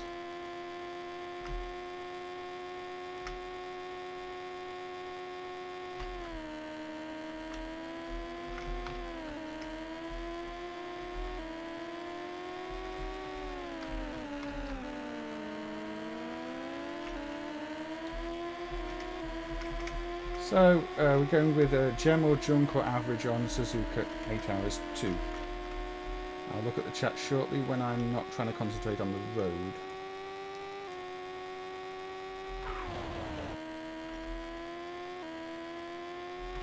There we go, the stars are out now, we're actually at night time.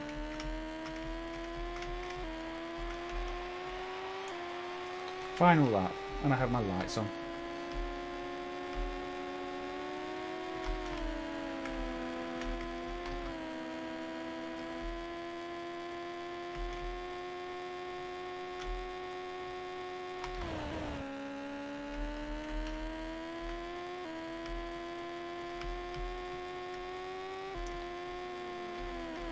I do like this one. I think if it was a multiplayer cabinet, and I was playing against friends who were similarly not amazing at driving games, I'd really enjoy it.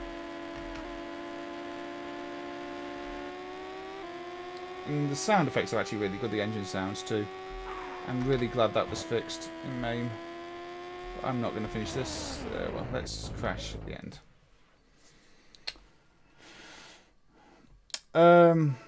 Mo thinks it's average like Final Lap.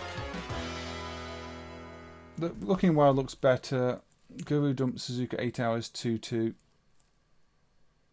Namco didn't bother, just used... oh, bye Custado, you're off. Take care. Ogre's average. We've got a lot of averages on this one. We've got a gem from Aussie Guy. A jewel from Bob. Above average... Yeah, this you don't spin out on this one, Big Winner. This one is quite easy to take your corners on. You can just hold down the corner. It's quite a relaxing game to play compared to Final Lap. You're not constantly trying to adjust your cornering. It's much easier to play.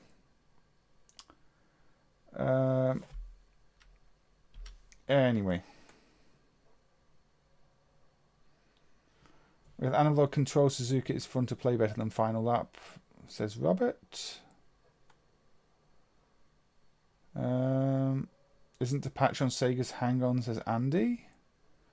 Cow says Final Lap but bike. Average? I think we've got a lot of averages on Suzuka. We've got some duels, but we've got some averages. I think the averages are winning here, actually. So,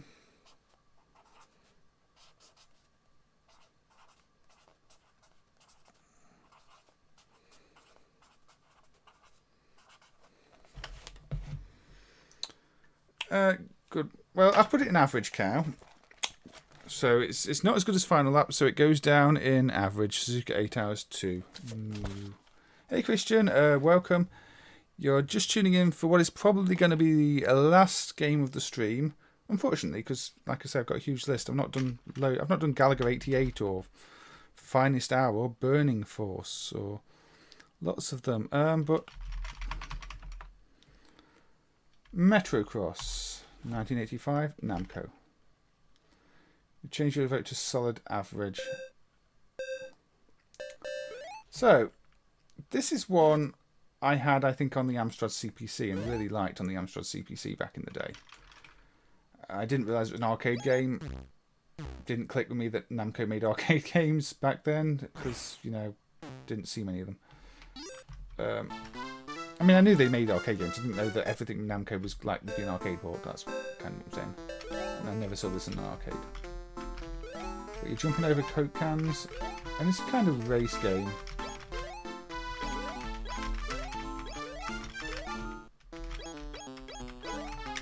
Yup, missed the jump pad.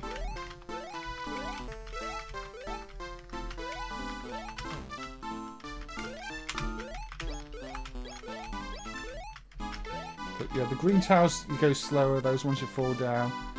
You do have to kind of learn the courses so you position yourself best. You don't want to slow down the green because you've got a time for each level. I finished it with time to spare, but I think the time gets added to the next stage time, so if you take too long on the courses, you're going to fail eventually. This is a fun, quirky isometric one, yeah. Oh, angled more so than isometric, but yeah, it's got that slightly perspective look to it.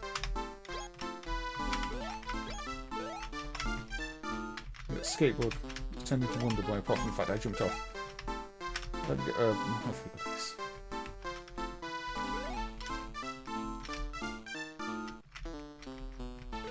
Now, I don't know if you're avoiding Coke cans and collecting 7-Up cans. Why do I? But that's kind of what it looks like. Or Sprite, maybe.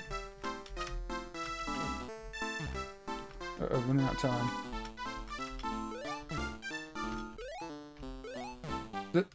No, got. There you go. Got an electric shock just inches before the end. Yeah, I mean, no, not many games are true isometric. I just look this. Yeah, it's more angled. It's one I should have really looked at on the angled games because up is not straight up, down is not straight down. But got covered here instead.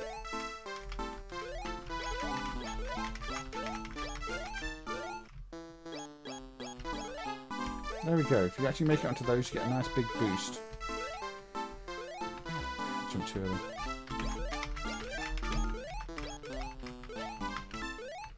Jump too early again. Again, this is Namco coming up with a nice original concept for the time. There weren't many runner games. Early version of Pepsi Man. It is kind of, isn't it, the ogre? It's a side-on Pepsi Man. Collecting all the cans, except the ones that are rolling at you.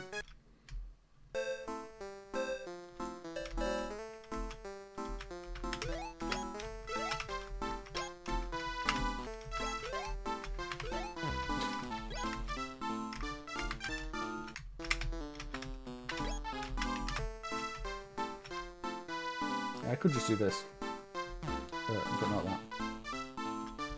I mean, the actual Olympic hurdles would be a lot more fun if it was like this. If they had people rolling Coke cans at you and there were little pits to fall in.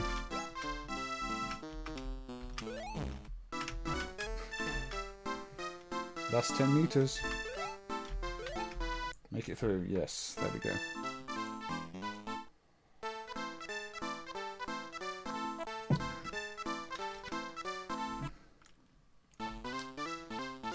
This music sounds very familiar. Aladdin. Is it the Aladdin music? Oh, I missed that one. So this stage is themed around trying to get all the bounce pads. But again, knowing where they are in advance if you played the game before kind of helps. Rewards multiple plays and memorization.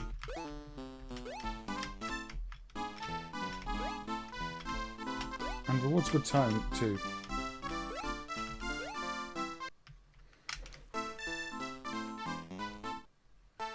You ain't never had a friend like me. Am I a pigman? I don't really know what I'm meant to be. I just appear to have a very big chin.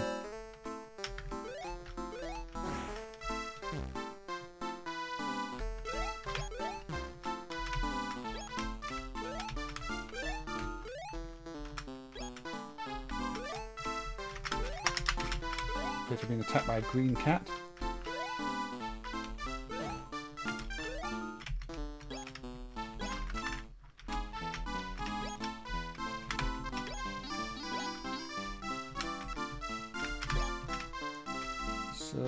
Yep, you say Phil Bennett requested this one, and it is one that, yeah, I wanted to cover because it's one that I had on the CPC, like I said.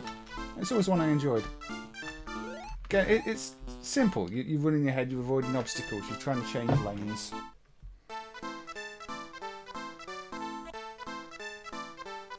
It looks like a pigman in an American football helmet.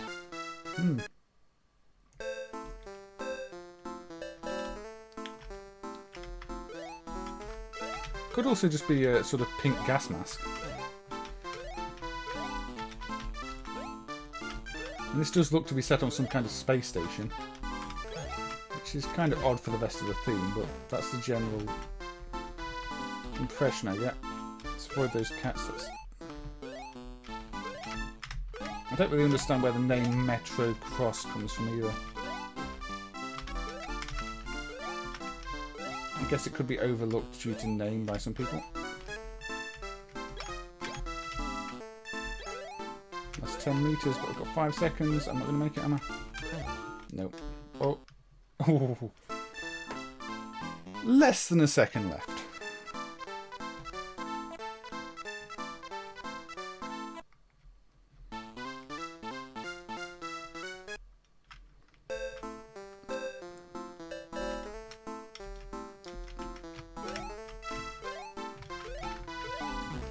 Now the Coke cans are rolling backwards. I mean, that's not fair.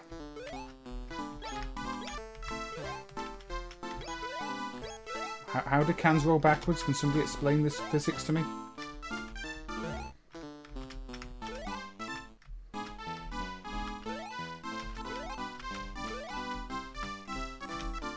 Are the cans actually alive? Is that just a grey Pac-Man on the end of a can? I mean, that's a possibility. Maybe that is just Pac-Man attached to a can, painted grey, and he's actually saying, save me, save me, save me, save me, save me. And I'm just a ghost being run over, a pig ghost.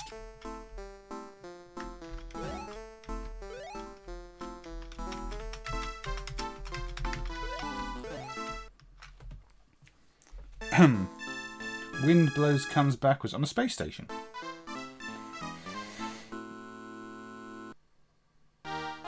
According to there's some Japanese promotional flyers, the character you play as has a big chin. Again, it could be like Pac-Man's big nose in Japan. Pumpkin, parsley, record, lettuce, spinach.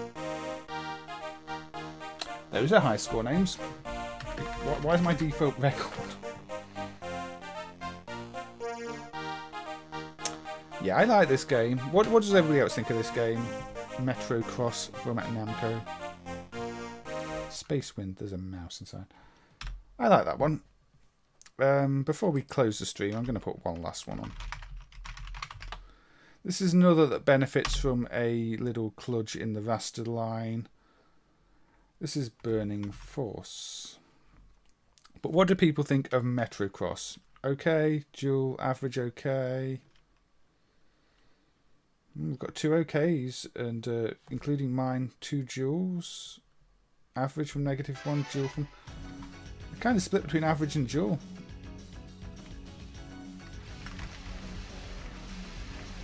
Dual from Z9K9 for Metrocross.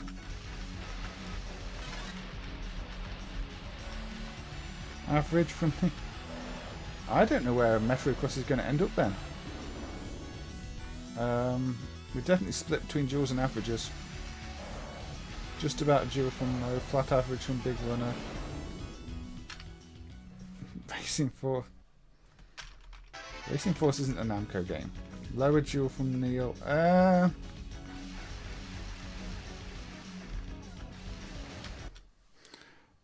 Where did I quit that? I wasn't trying to quit that, sorry. So let's put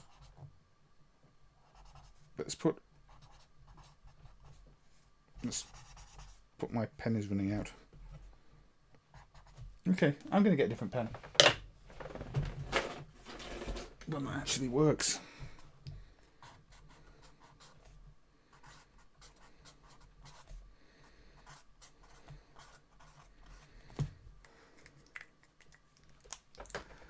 I have put Metrocross sideways on the paper between junk and dual, because I couldn't fit it between average and dual because my ordering's wrong.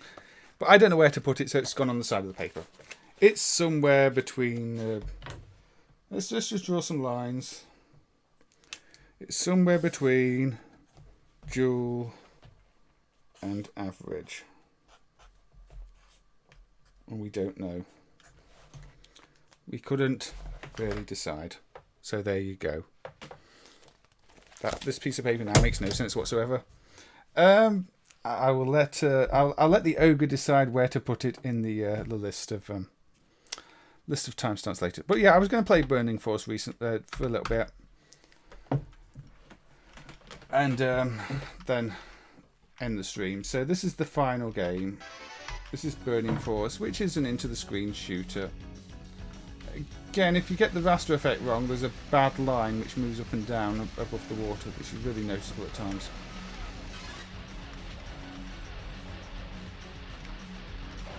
Now this also got a Mega Drive port that I was thoroughly unimpressed by at the time.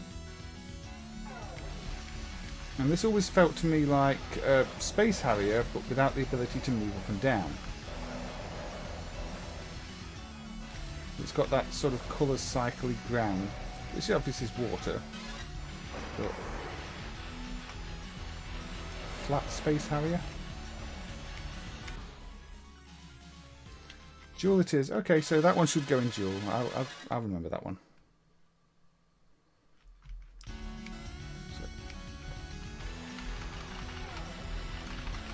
Now this has some really good music. But yeah, I've always been underwhelmed by this because Space Harrier exists.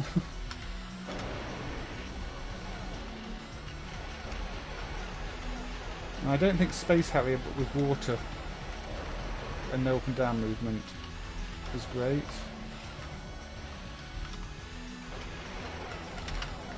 But that might just be me.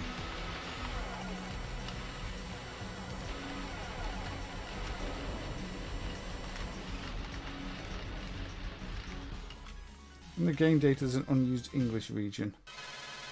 It's possible there's just an undumped English version then. I mean, you've seen, having seen, you know, Namco having English version of things like Armadillo Racing, it wouldn't surprise me if there was just an undumped version of this somewhere. See, now we get the up and down movement on this stage, which should have been there from the start. But it's still really just a less impressive Space Harrier. And now we've lost the up and... Oh no, not lost it. I thought we lost it. We've died. Sorry, my mistake. I know a lot of people like this one. And it's this the second stage there where if the raster line is broken, you really see it just hovering in the wrong place all the time. But for some reason, I've always found this to be a really popular game with people. You know, it's one I see recommended a lot. And I don't know why. I mean, it's one of those that people are really annoyed with having this, you know, this raster line glitch in the latest MAME, because lots of them say it's their favourite game, and you know they're going to use a 15-year-old version of MAME until it's fixed, and it's a bit ridiculous because I don't really see the appeal myself. But maybe if people didn't have Space Harrier? I don't know.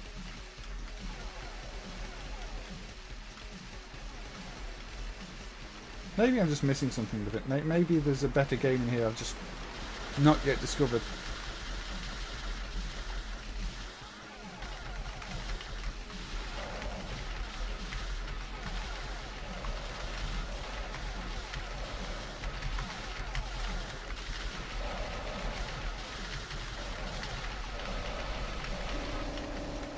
There we go. It's got some nice colours, some nice explosions, but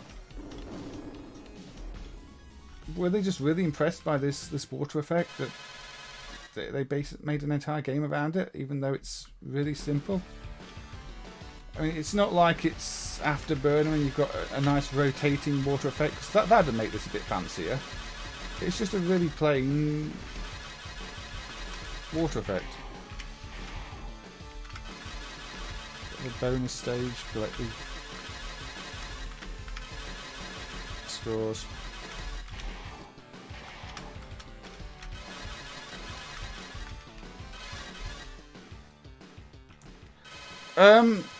In a normal version of MAME, in the first level there's a thing like half a line above the regular water, and then on the stages where you can move up and down, that line sticks in place when you move up and down, so you've got like a line of the flashing ground in the wrong place.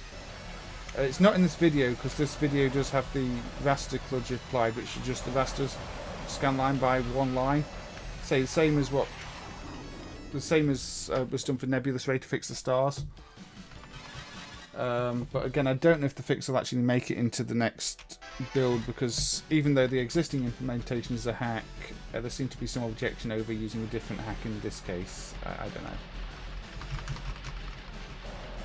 To me, I think, you know, as I said, until the actual research is done, just presenting something that's not a regression over an old version of MAME is better than intentionally shipping a broken version, but not my call at the end of the day. You like it, Andrea? Well, I'm going to play this credit and then we'll call the end of the stream.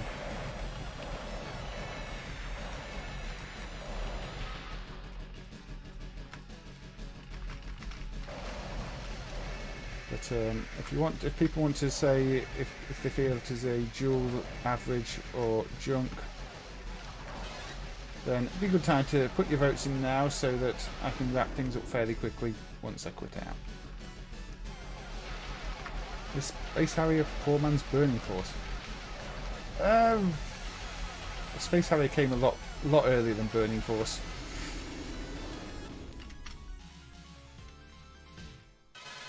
Yeah, if you flip the screen, it fixes it. So probably with the fix, it breaks it, but I don't know. It'd be interesting to see if flipping the screen breaks it on real hardware, actually. The raster line might be fixed. The fix might not be accepted. It might be taken out.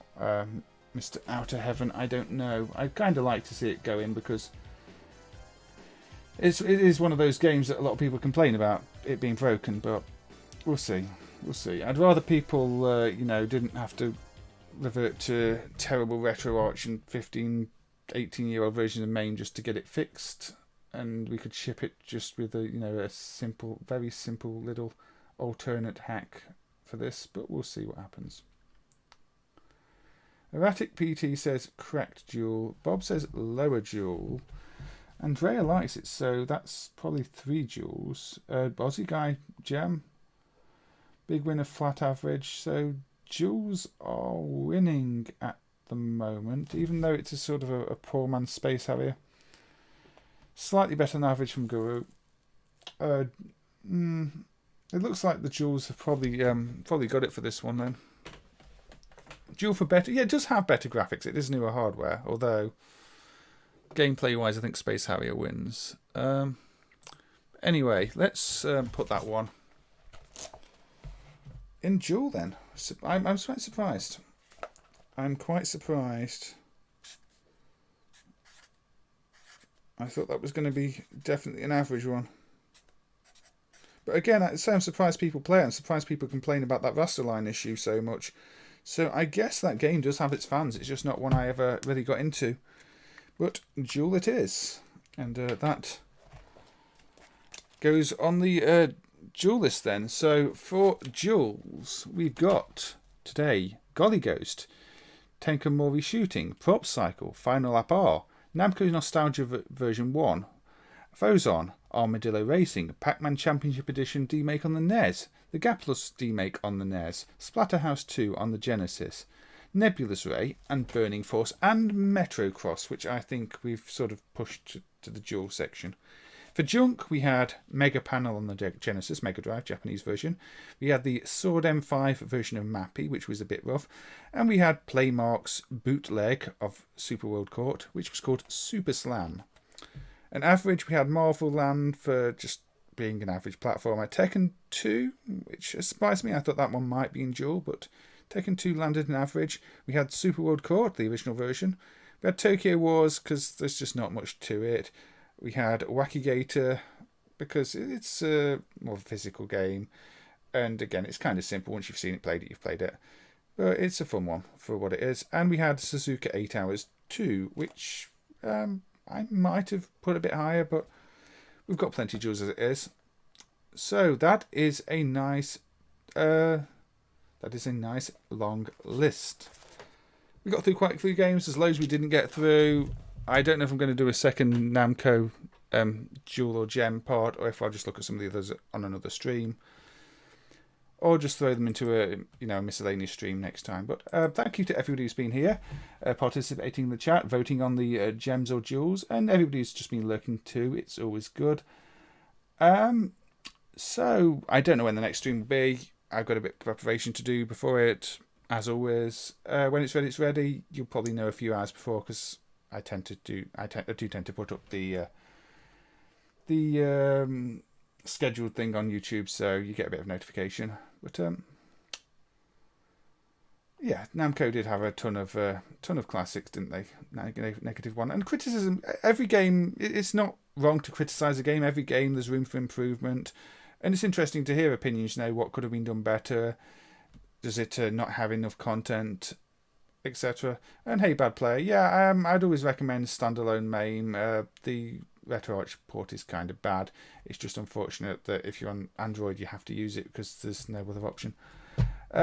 But yes, thank you everybody, and also thank you in advance to the Ogre, because the Ogre will definitely be putting up timestamps, I'm assuming, because the Ogre just kind of does that, and it's really handy because you go to the video, you can see all the timestamps of all the games that have been played, and just click on the ones you want to see. No room for improvement to Final Lap according to Cow. Well, you might just have to show Cow a much improved version of Final Lap. But yes, I will see you on the next one, because I will be switching over to watch other streams and probably getting a bit of sleep, because I'm kind of tired now. So good night, everybody. Take care, and see you soon.